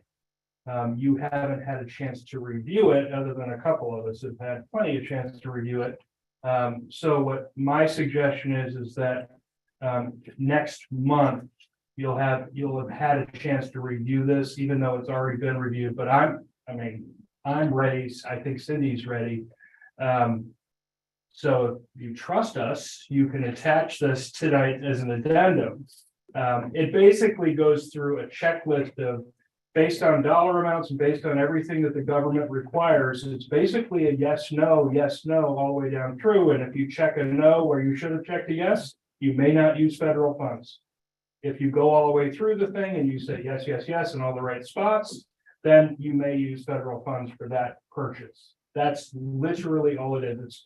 It's the federal government, so it's 6 pages of check marks. But that's the purpose of it, is to make sure that when we're auditing for the ARPA funds or any other federal grant, that we're in compliance. So that's what that does. You're welcome to read it and approve it next month, or you're welcome to add it in. Well, we have a motion of that. Yeah, we can add. Okay, we have a motion. Do you want to add that to the motion?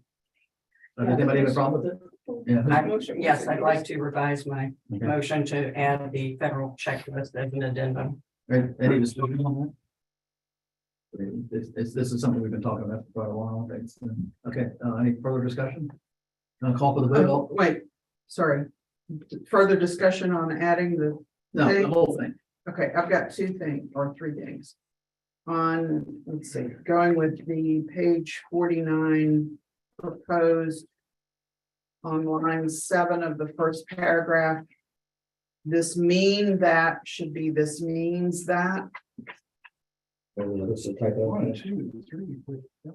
Third from the Yep, bottom got of it. the line. Yep. And then on page 51, there are two places, one is in a heading and one is in the first line of the paragraph.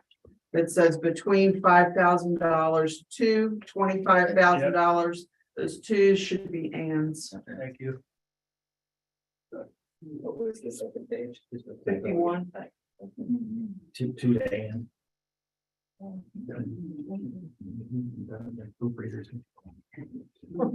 Glad somebody's gonna. All right, any further discussion on this? All in favor? Aye. Opposed? Okay. All right, we have modified procurement policy. Okay, council action, appoint council representative to planning commission. Oh, yeah.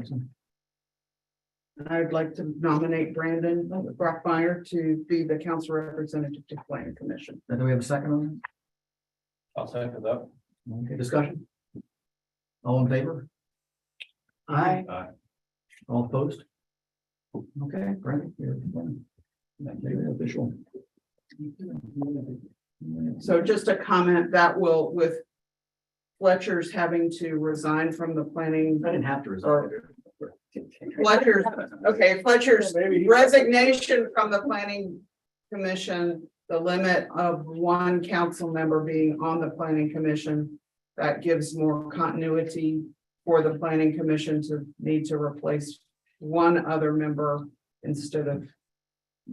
We have to. And have more continuity. No, I have a person who's strongly interested. I forgot to say something to the planning commission. Do they have any recommendations?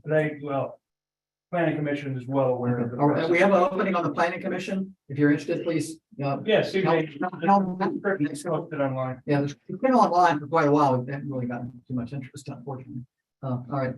Okay, council discussion, this is the 2024 budget. I think, Matt, you just wanted us to, you want to discuss that a little bit, what you want from us on that? Yeah, basically, this is the wish list for 2024's budget. So what I'm hoping is that you'll look at what you individually believe would be a value added to the budget. And that means adding or taking away. And that way, what I can do over the next month is cost those ideas out. So if you say, I want to add 16 new employees, I can cost out what that means and then bring it back to you during our budget workshop and say, this would be the impact, and then you can prioritize and we can move on. So that's really the 2024 council wish list is what this is. Just fill that paper out, send it to me. You don't have to price it out. You can kind of put your own value on it and say, maybe it's 50, maybe it's $500. It doesn't make any difference, but then I'll go through and truly scrub it up and get you an accurate number. So what's the time frame of our work session is going to be in March? Yeah, the work session will be in March. We probably should schedule that tonight. But tonight we're doing council strategic initiatives, which is the wish list. And then in March, I'll price out those initiatives. I'll have the first wage model for us in our workshop. We'll solicit written comment from the public on the budget. So we'll share that out and give the public the same opportunity you're having tonight, is to say what they would like to add, what they would like to remove, that type of thing. You'll also have those decisions to make. So then by April, I'll have the first pass of the budget and the first pass of the capital budget. We'll have our public hearing in April, and then we'll have a second pass in May so that everyone's voice is heard. Once that gets through and everybody feels comfortable, in June, we'll adopt for a July 1 year beginning. So council, just submit your things to Matt over the next few weeks. Okay. Any comments? A little sooner than a few weeks. I'm gonna need those. Oh, okay. Yeah, we have to say March, so. Oh, you're right. Okay. Well, give it a time frame, 10 Well, days? you've had it for a week. Can I get it next week? At the end of next week? The beginning of next week would be nice. Oh, it's Monday, beginning of next week, right? Yeah. Okay, we'll have it by Monday. That would be fantastic. Okay, And then I can get you more accurate. Okay, numbers. thank you very much. Okay. All right, it's time now for public comment. Let me get my list here. Do you want Yeah. to schedule a work Yeah, session? I do, yeah. Yes, thank you. If I get the calendars out. Yeah.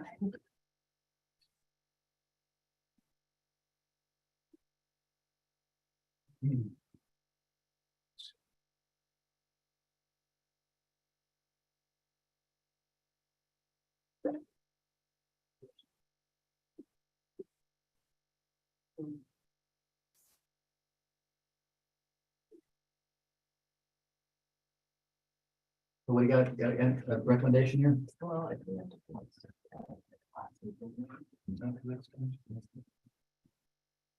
We want to do it on Monday, on 13th to the 20th. Too early or too late? Well, if you give them to me by March 6th, getting it by the 13th is squeezing it pretty well, but that would be 2 consecutive Monday meetings, the 20th and 27th. If you're okay with that, I can commit to the 20th. I don't have a problem with the 20th. Is that okay with everybody? I'm out of town. You're out of town. Oh, That's- well, we can do it on. When are you not? When is Joy back? I'm- So, Oh, she should be back right then. Are you? She's coming back All right, Sunday. we'll learn more about that. You wanted your. I'm spring breaking it on the 20th. Oh, okay, all right. How about the 13th? Are you spring breaking it on the We got our 13th? recommendations to make. I'm, Well, we can do it late. We don't have to do it on Monday. We can do it on the, 15th to 16th or something. no, I'm available 13th to the It gives you a few more days. Does anybody, how about the 15th or 16th? Didn't you say you're not available that whole week? Next week. 17th to the 24th. I'm not available. What about the Wednesday, the 15th? Is that gonna give you enough time? I'll make the time. All right. So it's Wednesday the 15th. Is that, 6 o'clock? What do you want? The Ides of March. Yeah, is 6 o'clock okay with everybody? Okay, Wednesday, the 15th at 6, so that'll be a work session, public, PM, public, public meeting, yeah. I just have to make sure. Yeah. Publish it. Yeah, it's just a work session. No, we're not voting on anything or anything like that. There's no public comment. No, it won't be taking any comment. Okay. All righty. Okay, on to, public comment. can we have a 1 minute stand up and stretch? Here too. Stand up, stretch. You want to? I will if you will, sir. I'm trying. Thank you for joining us. Patriotic song. That door. button is audio, It is.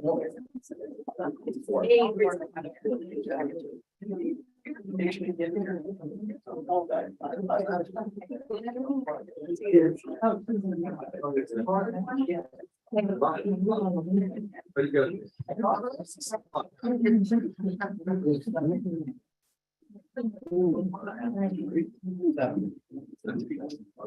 Okay, 1 minute's up. Are you ready? All right, first name, Susan McGuire.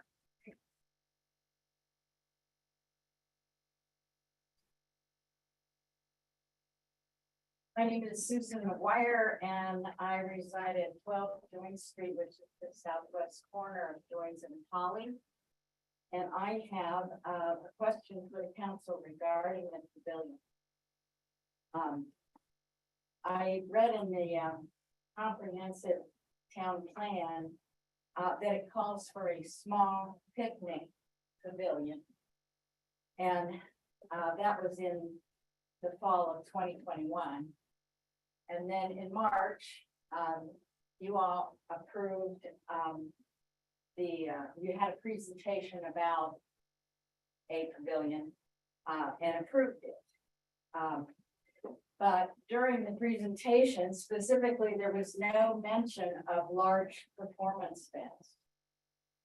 Rather, it was to be a multi-purpose outdoor theater, town band performances, symphonies, outdoor speaking, children's events, and weddings. The benefits were increased economic, cultural, and civic events, for the town and increase tourism. It was stated that the HOS lease required your approval to begin construction. There was no mention of what the project was cost, not even a ballpark figure. It would all happen through fundraising.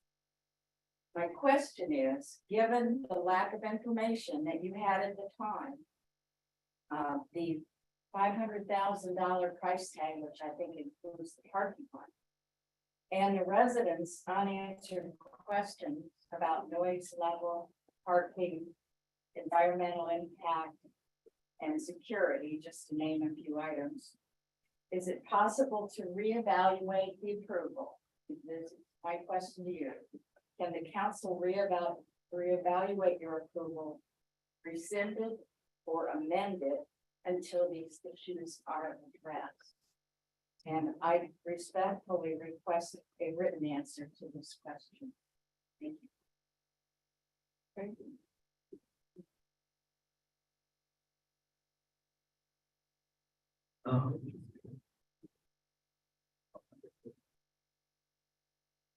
Casey Greer.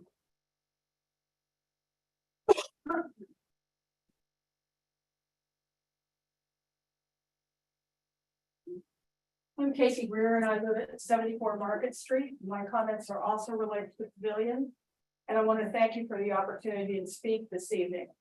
And what I'm going to talk about is what I call monetizing the commons, which I have strong objections to. The 14 acres and 2 buildings that constitute the grounds of the historic Nancock School are a commons for the community, a valuable multi-use site that serves a wide variety of people, more than any other venue in town.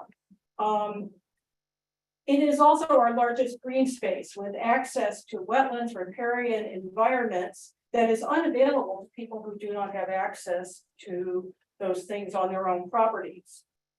The value of that space would be undermined by the proposed pavilion, which is just too large.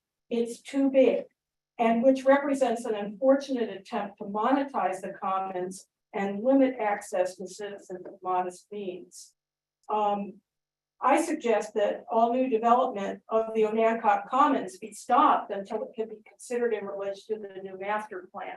One of the things that's happened there at the school is they've added great stuff, but it's been sort of one thing and then another thing and then another thing without a real plan for what constitutes the campus and what the needs of the community really are. So it has not been done in a systematic planned way. It has been done in sort of a one damn thing after another way. And I find that problematic. Revitalization of a town is more than tourist dollars. Revitalization is how a community helps to strengthen the relationships among all of its residents through free or low cost opportunities for leisure and togetherness, along with the improved access to employment and education that's usually associated with revitalization. One of the things is the emphasis on tourist dollars actually has had the impact of turning us away from the beauties of our community as it presently exists and how we can strengthen what we have in a way that really serves everybody in the community. Finally, I have one thing to say, which is just a request. One of the things that I couldn't find on the town website was any evidence that you guys have office hours. And I really think that the town council members have to have office hours, just like a faculty member does at a university. I don't want to just have to run into you guys on the sidewalk and holler at you or ask you questions, right? I think that what we need in the town, one of the things we need in town is an organized way to sit and talk with you about our concerns and get information. I wouldn't necessarily say that every one of you has to be there every week, but I think designated office hours for the mayor and all the representatives of the council, and perhaps for the town manager, might be a way to solve some of what I view as an extremely serious problem of communication in the community. Thank you very much. Jeff?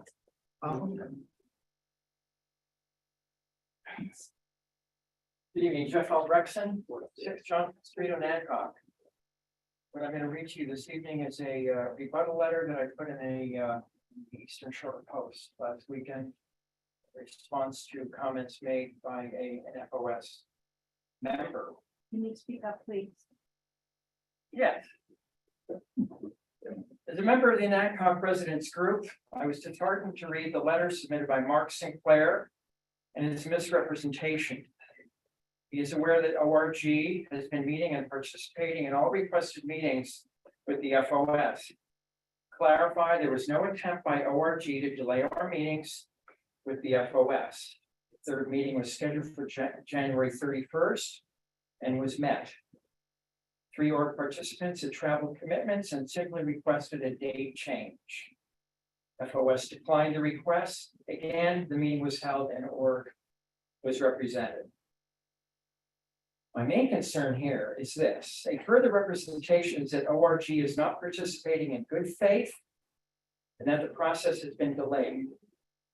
To the contrary, FOS controls this process, setting the dates and times when FOS and ORG meet.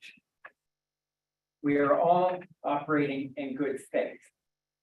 We have met with the FOS 4 times. To be continued, the issues are not finalized. There are things that still remain to be discussed about this pavilion, and we will have our answers. The ORG has initiated PO Box 316 in Hancock since we know our website would not happen immediately. We are also a volunteer group, and we have a volunteer located in the Philadelphia area is helping us do that. I heard a lot of comments, but we have no website to go to. Hang in there, people. You'll get your website shortly. Interested parties may contact by way of PO Box. The box is checked daily, because I have it on my key ring and I go every day. The response is returned accordingly. As a grassroots organization, we're developing the means to keep the Hancock community informed. It should also be noted there is active communications by email between ORG and the FOS people. The ORG website is currently under development. This will be used not only for pavilion-related matters, but for other initiatives of concern in the town of Hancock as they occur. Additional contact information will be provided by way of this new website once completed. ORG is and will continue to meet with FOS in good faith, because the pavilion project will have a direct impact on the town of Hancock and its residents for years to come. So that's my rebuttal letter. Thank you. For listening. Dr. Feldhaus? Dr. Feldhaus? Oh, I didn't see you for me. Yeah. Thank you. Greg Feldhausen, 5 Ames Street. I just would like to give you a brief update also on our organization, on Hancock Residents Group. We had a meeting last Wednesday, a public meeting, invited a number of people. We had somewhere approaching 30 at that meeting. I presented a PowerPoint, which will be added to our website shortly. And I think was well received. It is my continued effort to try and keep everything very open and as to what we're doing, and let everybody know what we've discovered. I think one of the primary foci of that presentation had to do with the Hancock Comprehensive Plan, which you all passed in October of 2021, so less than a year and a half ago. And if you dig into that document, and I've done that repeatedly, page 36 makes mention of a small picnic pavilion. That is the only thing in that 42-page document that mentions anything about a pavilion. So I don't think it's any surprise that there's been a lack of communication, both from the comprehensive plan standpoint, what the FOS has been able to present to the community, what the town council has presented to the community. It just hasn't existed. One of the top priorities within that comprehensive plan was to improve communication between the town council and the residents of the town. I dare say that hasn't been going on. within that comprehensive plan, increasing police security. And mentioned many times is preserving the quiet, quaint atmosphere of our neighborhoods. And this project, the pavilion, is in contradiction to that basic ethic that's said in that document repeatedly. Not to mention environmental concerns, which are numerous. So that said, I would like us to have our organization present to the council in a public forum what we have discovered over this time period. So the FOS has had multiple opportunities to talk to the council. We have talked to the FOS numerous times, as mentioned earlier, and I would like to put some sort of presentation together from our group to explain our, I guess I'd say, problems with this music pavilion in more detail before we come to the final vote, if I could call it that, where the FOS is supposedly going to present us with their list of acceptable criteria. So I'd like to have some input with the town council before that vote is ultimately brought to you. That's all I have to say.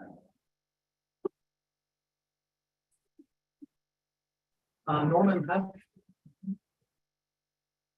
Hi, good question, just covered by Greg, like officially, I'm Norman Hagley, I'm on Holly Street. I'm a member of the ORG steering committee. We had, as Greg mentioned, a very successful meeting a week ago. We've had a lot of inquiries since then. We'd like to officially request, we're on the March agenda for a public presentation for the ORG. There's a lot of information we're hearing. We don't have the answers. We like to share what we've got. And certainly like to hear. Thank you. any problem putting it on the agenda? Your agenda. It's your agenda. I'll put it in if you want to. Well, when we come up to agenda, Yeah. I don't think there's a problem with that. Yeah. We don't get the agenda together for another week or two, but if you could give us some kind of written presentation, we can look at 40%. We can do that. Yeah. And, but we would like it officially concerned. Yeah, I think we can put you on the agenda for the March meeting. Yeah, that's what we want to do. Thank you. Janet Rochester. I'm sorry. I am declining. Excuse me, I'm declining at this point. Oh, okay, thank you. Okay. That concludes the public comment.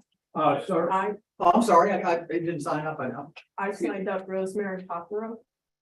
You know, I went back by your name again. I'm sorry. That's the second time I've done that on people. No, it was Janet. Yeah, it was Janet. Janet the last time. Okay, go ahead, please, you know, please. And if anybody else wanted to? Yeah. First, Okay. I'd like to give this to each of you. This is the construction budget, which we were given by the HOS. Or the FOS, I should say, and also their proposed schedule of events. So the construction budget, which we'll see, comes up to just under $522,000. And the events, years 1 and year 2 are pretty light, and they show some community events, but years 3, 4, and 5 show season starting on May 1st. Sure. Years 3, 4, and 5 show a season starting on May 1st, running well into October. They're all what I call ticketed events and monetized events. Ticket prices are running $40 to $75, and it shows ticket sales of up to 600 per person. So that to me is significant for the community. Now, I know that on the March 28th town council meeting, there was a discussion at that meeting of a loose dog in the community. And I've looked at that a few times, that video. For 19 minutes, the town council discussed the loose dog. On the pavilion construction, was at the same meeting. The town council had a discussion of 8.5 minutes. And no questions were made about exactly what would happen, except that it would be some sort of performance pavilion. And I think that, to my mind, it's really mind-boggling that something so important that has such an impact on the community merited only 8.5 minutes of discussion. So, you know, to us people that live in the neighborhood, it's worth a lot more discussion than that.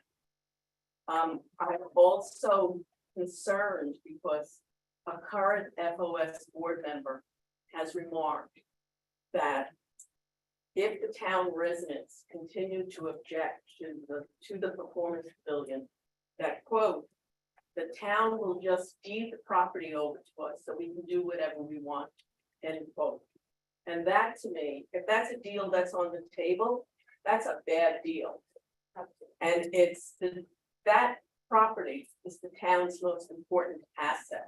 So if there's something going on that's looking to change the ownership of that property from the town to somebody else, that should be well made public and open to public comment. That's the first time I've heard that. That's a total rumor. Yeah, I don't know where you- I have a question. Well, that's, I have a question, excuse me. Rosemary? Yeah. What's the date these documents were prepared? They presented at the meeting, the big first meeting, correct? no, those documents. They're not dated that I No, can see. they were, that says was No, at the. given to me. The only thing in my writing is who prepared those. Those were prepared by Rick King for the FOS board. I don't know when they were prepared. I do know that I was told that the construction budget is still in effect. And that the performance plan may be altered somewhat. So I'm, from what you're saying, I believe this was before the discussion began between the groups. Is that correct? No, actually, no, it was after the discussion was in progress. They were given to me by Joni after one of the meetings. Were they prepared before the Oh, discussion? yes, yeah, Okay. definitely, definitely. Also, I noticed that Your time. at Your the, time's up, I'm sorry. Your 3 minutes. I will say that she was interrupted from speaking by your questions. Oh, yeah, She sure. really has another minute. left. to just continue if I may. I noticed that there's an inordinate and inappropriate influence by non-town residents on the town council. Some of the people on the committee meeting at the school are not town residents. Now, their concerns are quite frankly different from our concerns. We pay taxes. We pay personal property taxes. We're going to be hit by the noise. We're going to be hit by the traffic. We have safety concerns.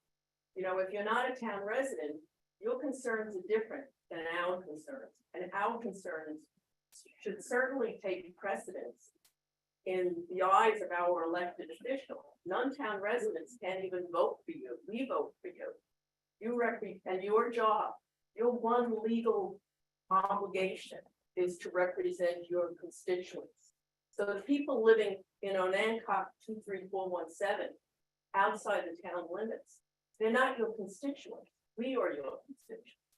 And we are the ones who should be influencing you and or who you should be responsible to. Also, you know, I'm looking at this and I'm looking at the fact that in that budget, that construction budget, there's $90,000 and somebody wrote in there, if that wasn't me, that should be paid for by the town. Now, the lease with the town specifically says that the FOS is responsible for the parking lot. And that's what that $90,000 is for, the parking lot and the fence. I look because I live on Holly and Johnson. And I heard the shots that killed that young man in 2021 on Johnson Street, and my house was broken into last summer. So I'm really concerned that our police department, which is understaffed and underpaid, properly funded. And to me, a better direction for that money would be to the police department as opposed to paving parking lot. So thank you for your time and your consideration. All right, any more public comment? I think one, Rick.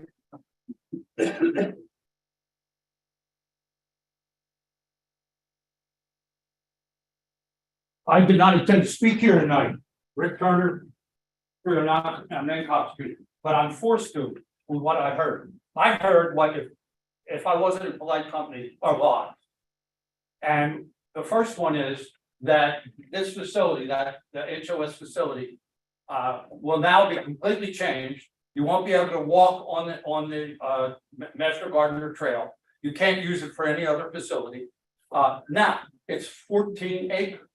This is going to take a small portion of that grounds, a very small portion.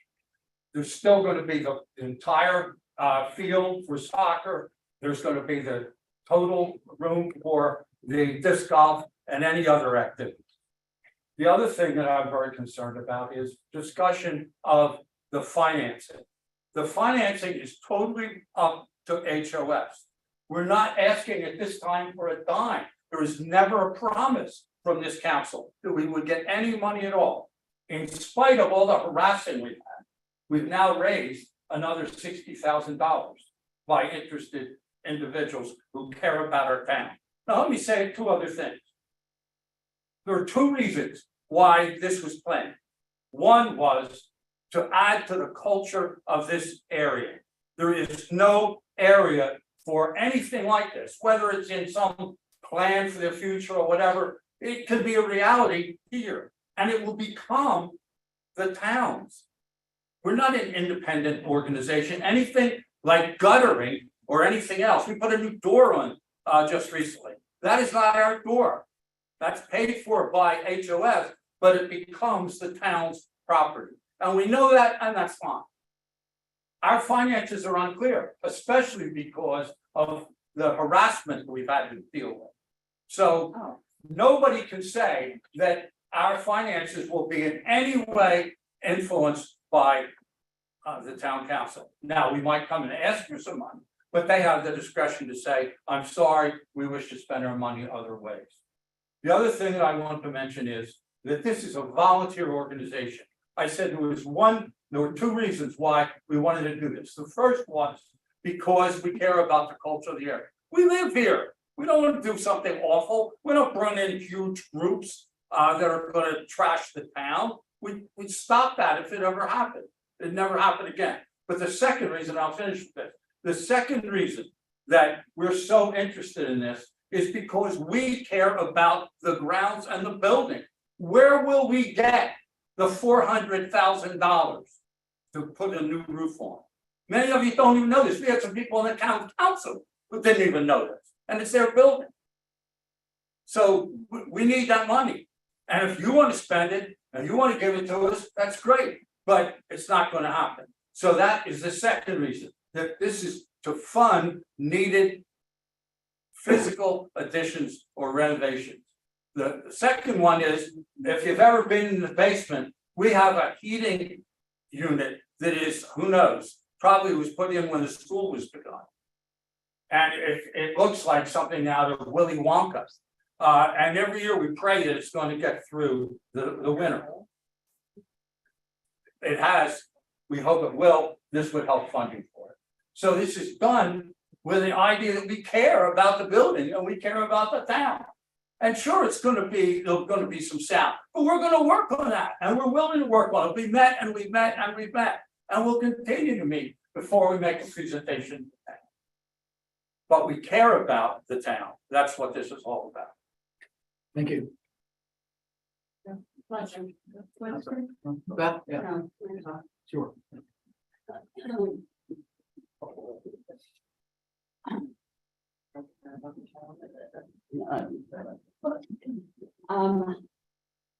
Good evening, I'm Beth Temple and I live at 76 Marvin Street.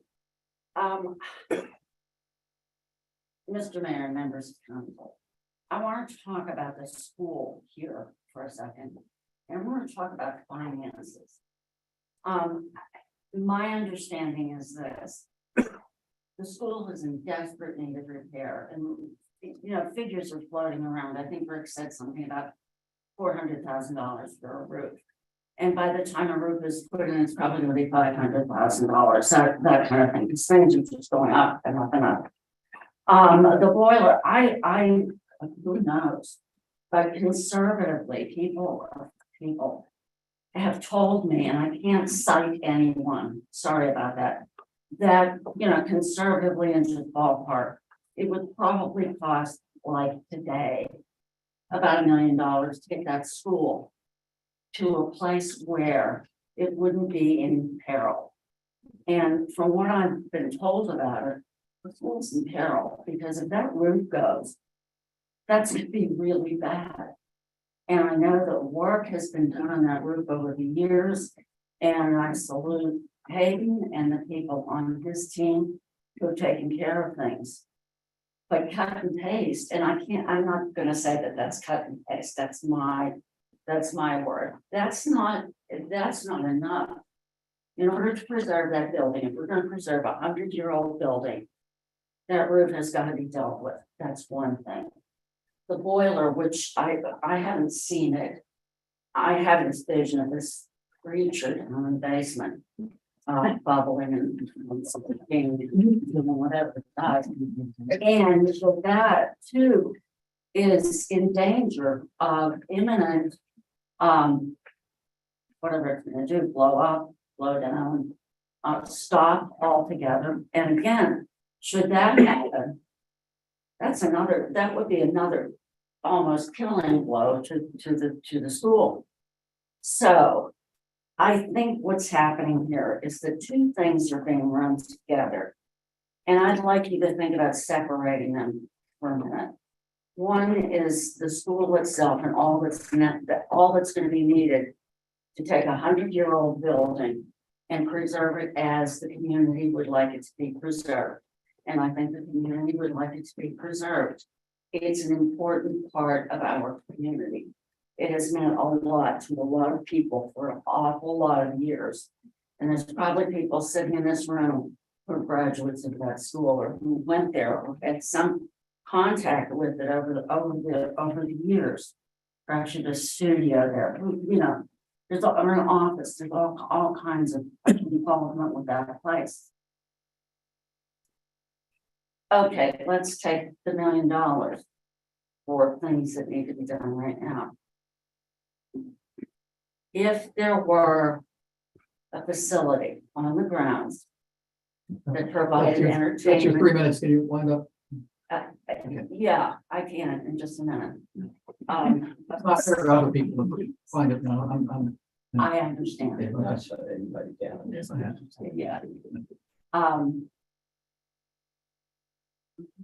Oh, where was I? Was I on the road for Thanks a lot. A facility where paid attendance was made is not going, the paid attendance, should this thing be built, will not occur, as I understand it, for at least 3 years. So that's one. So the idea that this facility could bring money into the school for the stuff that's needed for the school is not accurate for discussing what is happening right now and what is needed at this facility right this minute.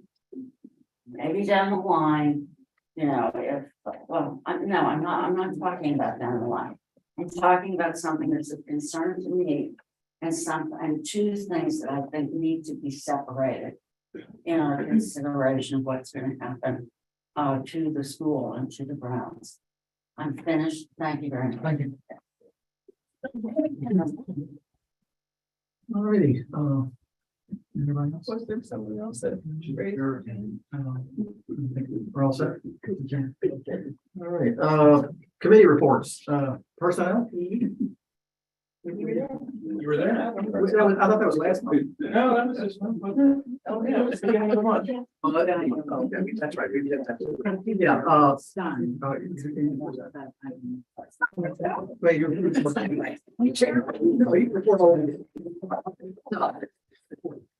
Oh, Talk about the first one. we reviewed the personnel policy, and everybody set up. Thank you. We reviewed the personnel policy at our meeting and progressed through maybe half of it, discussing it. And we have a ways to go yet, so we'll meet again and go through it and try to get it in a final draft form to present to the council. Planning commission, Brent? Being the newly appointed representative and not having anything prepared, I will defer to Matt. Thank you.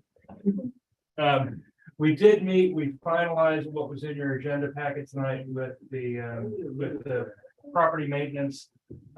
We also reviewed a couple of the applications for special use permits, understanding that they don't have an approval role, but what we do is I want to go through them to make sure that they fleshed it out and they challenge me with the questions and things like that. So that's the purpose that we bring it there. We also talked a lot about what we're going to start, the ordinances and that we're going to start reviewing. We printed off the entire table of contents for the zoning chapter of our ordinances, went through it and said, okay, here we go. We're going to do these 9, and this is the priority that we're going to do. So we're going to start on that. So we're about halfway through a sign package, a sign ordinance. We'll do that again this month, and then we'll start looking at a couple of the smaller zoning, like definitions of some of the enumerations of districts and things like that that aren't in sexy. Okay. No, waterfront, we definitely did not meet, right? No.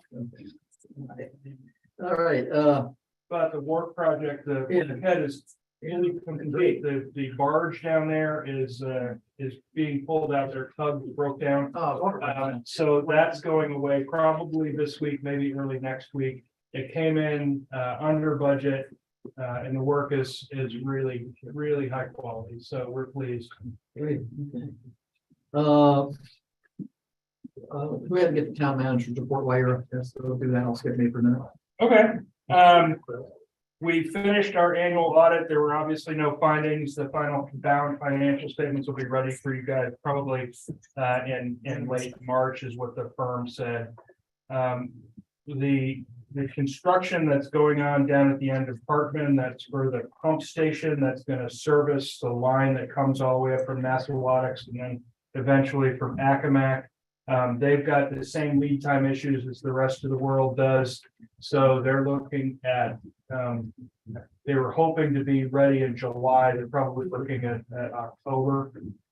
So before that happens, there's going to be trenching going across Market, Parkman, down Boundary and all that. It'll be kind of messy. So I'll keep everybody up to speed on what's going on over there. Also with HRSD, if you remember, we had negotiated that they put in the sewer line and laterals for all the houses that are going to be built on Jefferson.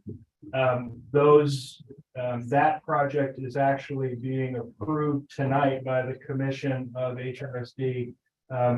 Because it's already been costed out. So that's actually going to start here momentarily. Also over in that neck of the woods, we've got to deal with the stormwater that's on Holly.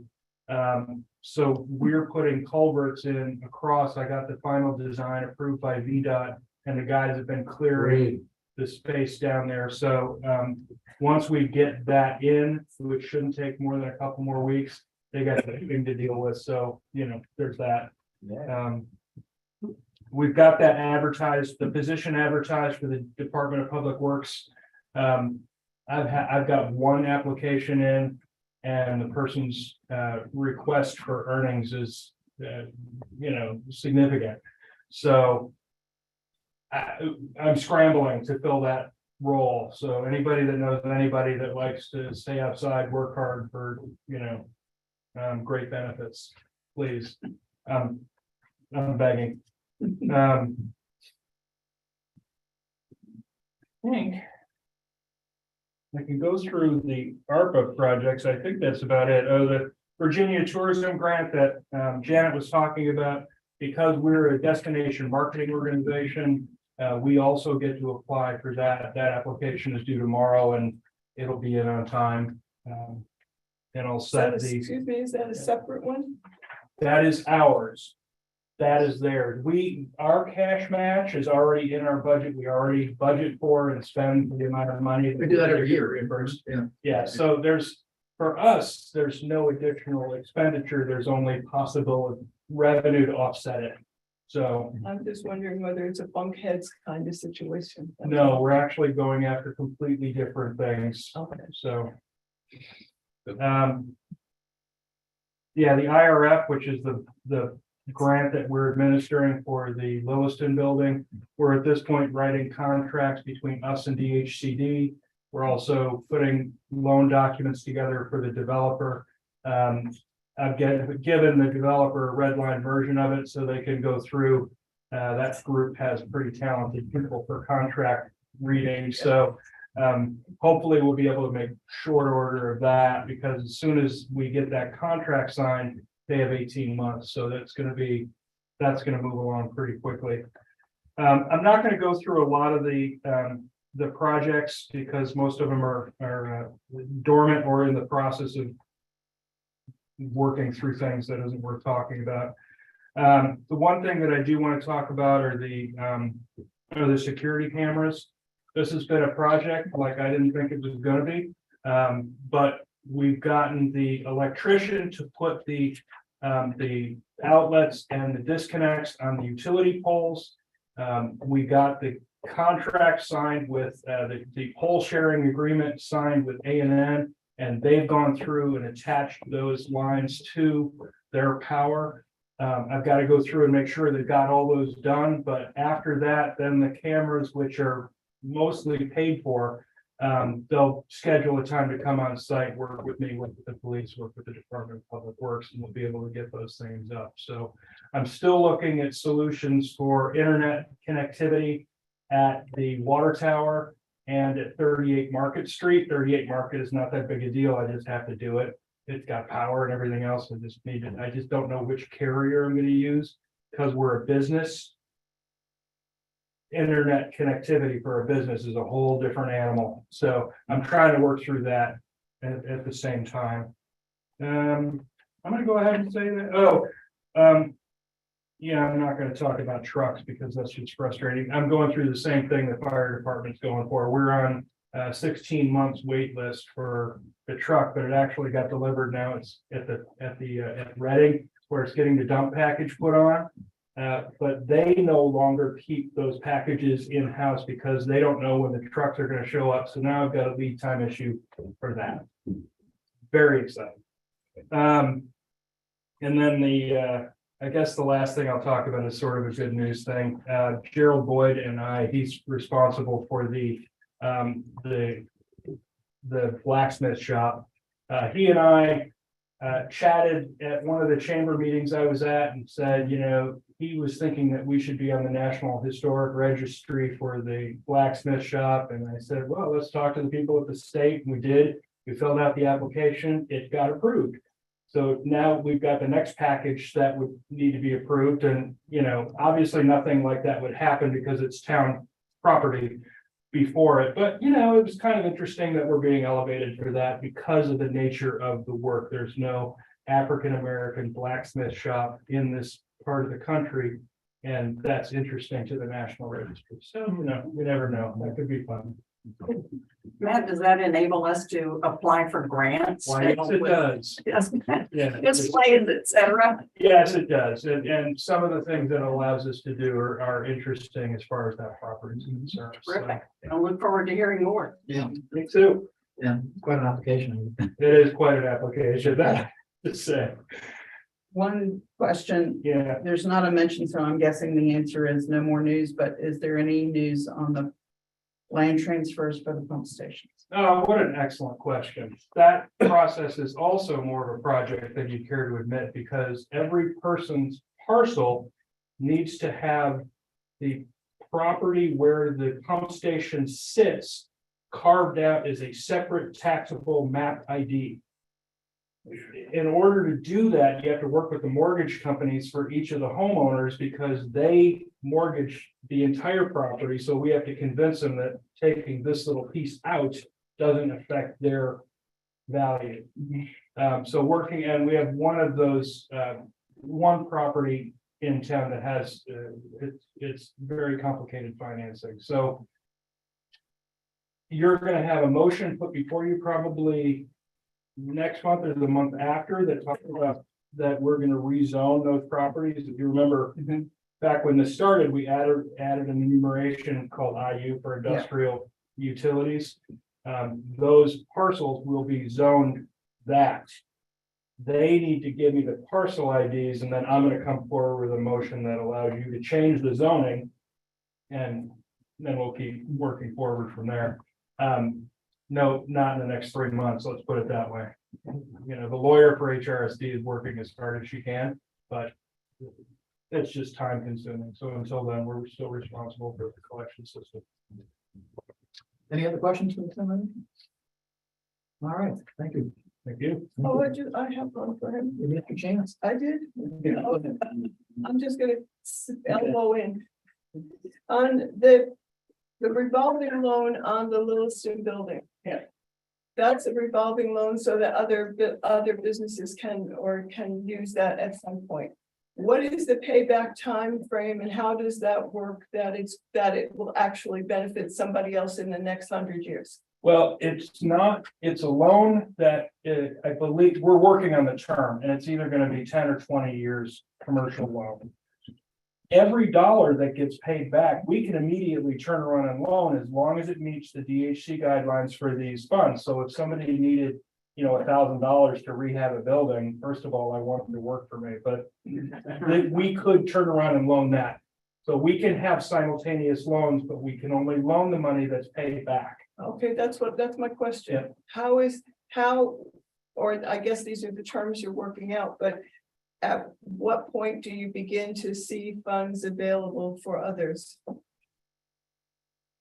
I can't really put a number on the table, but talking with the developer, there's, you know, the interest is to escalate the. I'm saying, is it a year later, 2 years later, or, you know, is it? What I could do is run an amortization schedule for you under both scenarios and then have the principal payback, because the interest we get to keep. The principal we can turn around and loan out. I can give you what the principal payback would be under both of those terms. And then you can get a sense of what we'll be able to loan back out. Okay. Yeah. So the interest that we get to keep are there any limitations on what we use those funds for?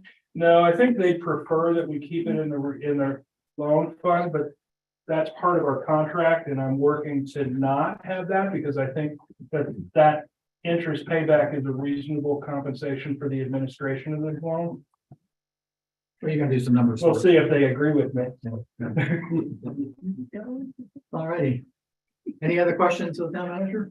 All right, mayor's report, pretty quick, we got a parade coming up, everybody aware of that? Yeah, a couple weeks from, what, 2 weeks from now? 2.5. Yeah, 2.5 weeks, I know the committee's been working hard on that, so hopefully that's gonna be a great parade, we need to decide if the council wants to participate in that in the next week or so, let me know what you want to do. We get together and talk about that. We normally do something or. Well, council should always participate in a town parade, but. Well, I'm not talking about being an entry, but we should. Yeah. Put a float, Oh, you know. well, we can do whatever you want. Yeah. Okay, just keep that in mind. It's the date. It's the 18th, 2 Saturdays from this one. Yeah. Just a note of information, I probably will not be here at the next meeting. I'm going to be at the National Main Street Convention in Boston probably, so. If you might be able to take over from me then. Okay. Yeah, and the final thing is, I'm a little conflicted about, this is a procedural thing with you all. We need to have a policy about how long people can speak, because we have a policy of 3 minutes, and somebody talks for 3 minutes, and then you all are fussing and I need to give them some more time. Yes. So you can't, that's not fair to me. So okay, and it's not fair to the people that kept it under 3 minutes. So we need to have a time limit, and we need to adhere to the time limit. And I don't have you guys shouldn't be saying, "I'll give them more time." You have to always do it then. Well, no, but I did it twice a day, and both somebody said give them more time. Simply because I- other people talk. Well, no, we gave them some more time. I'm just saying that we need, I don't have, we can make the policy whatever you want, but you need to make it fair to everyone. Exactly, the And I same want to- policy across the board. And I want to enforce it, so we need to come up with a time. We want to give more time to speak, less time, whatever you know, we can think about it. You don't need to let me know right now. Okay. But I do need Let's to. not make it any longer because it's 9:30. I know. So I don't mind standing here. I just need to be fair to everyone because it's not fair for somebody to use up, you know, 2 and they know they have a time limit. The next person talks for 6 If we minutes. know I'm not picking on anybody. Everybody's been doing it. Mr. It's not one person. Everybody's been doing If it. you announce at the beginning of. I did this time. public speaking that I didn't. hear It was right on there. Well, I Okay, didn't hear it's right on there when you signed up. Okay, I just want to know whether we want to enforce that policy. I got one comment. Okay. I do have a question in regards to our perhaps. You will not be limited to 3 minutes. That's. Don't worry about that. No. Yeah. But let's keep it 10 minutes, okay? 15, 10 or 7. For his presentation, you know. Oh, that's. I mean, we don't want an hour presentation, so I'm trying to avoid it, yeah. Brief is good. You know, I mean, the FOS didn't talk to us for an hour, so, you know, you need to be, you know, somewhat. We'll talk about it, yeah. I mean, if you give us information beforehand, and written, then you don't have to talk about every, you know, you don't need to go over what's written, yeah, but you bring out what you want, but no, we'll work that out. I'm not, you're not gonna be held to 3 minutes, but I don't want it to be an hour, you know, yeah. All right. Okay. Fair enough. Thank you. Yeah, all right, so I don't have any other things, what else we got? Council comments, right? Oh, yeah, it was part of that, yeah. I just wanted to thank you for the additions you did on the giving us the percentages on the reserves. Yeah. Thank you. Any other, I'm sorry, Right. any questions on the financial? Okay, right? I had a question on the finance on. There's a minus $2,000 on Virginia Commission for the Arts on the last line of page 61. Yeah. The Virginia Commission of Arts we give $1,000 grants to participating organizations. You can wait until they cash the checks to submit for the grant. Once they get those canceled checks and send it back to us, they'll pay us and that minus sign will go away. So that's an in transit. Yeah. Kind of thing. Okay, thank you. And everything's been submitted on time. Thank you. Yep. Okay, Ray, you're good? You passed? Cindy. I do want to mention again, the building numbers on buildings. Can we please put something on the water bills or something to remind people that we have an ordinance requiring building numbers, and we would desperately love for them to put them up if they don't have any. Yeah. When I'm trying to find where these places are for the short-term rentals, if they don't have numbers, it's very confusing. You're right. And I sent something out on Facebook. I'm not exactly sure what the best medium is for this. The fire department loved my post and shared it, but you know, I think I'm the only one. I went out and put numbers on my place to make sure that it was, you know, 3 inches high and visible and contrasted with the background color. And you know, I'm not exactly sure what the right way to do this is. I'm all The website, yeah, that's all you can do, yeah. Public service announcement in the paper, because it's, maybe that would do it in the Post or the other. First or whatever is available, because people will read it and then see it and then believe it and know the danger is that the fire department. And others can't find you. Or how about the tax bills? Everybody looks at their tax bill, I think. That's just a note that's gonna get overlooked with the. Put something in. Yeah. All right.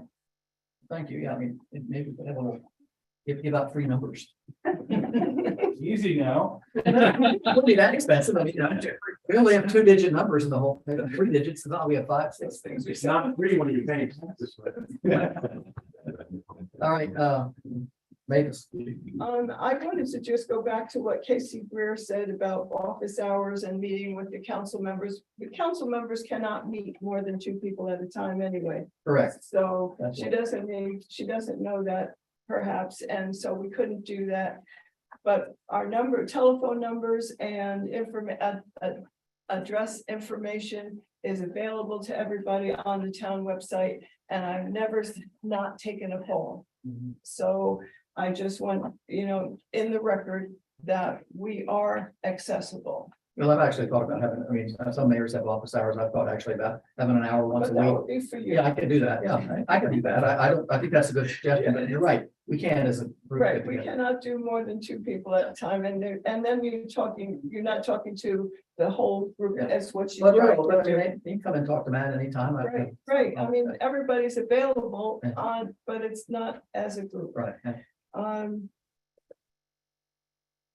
Communication.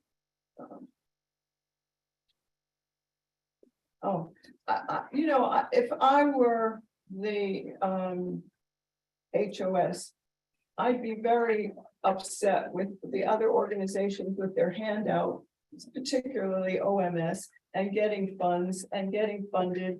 And we're talking about a building that we own and the roof falling in and the boiler blowing up. And if the boiler blows up, there's no school, so it's kind of like we're getting a tourism grant over here and a do this over here, but the building that everybody's having fits about is gonna blow up.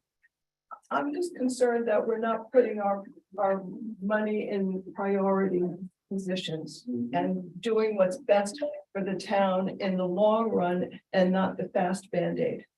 That's it. Just to comment to the crowd that's still here, that the facade grants application window is open still through the 18th of March. And we will be reviewing the applications that following week to make decisions and disperse those monies. Brad? I'm ready for dinner. Okay. Motion to adjourn? So moved. Second. All in favor? Aye. Thank you.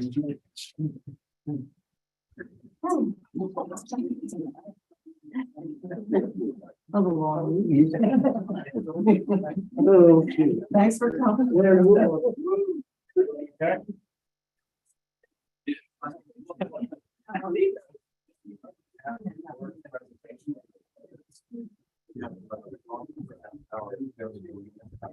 They can't do it if you let us. Let me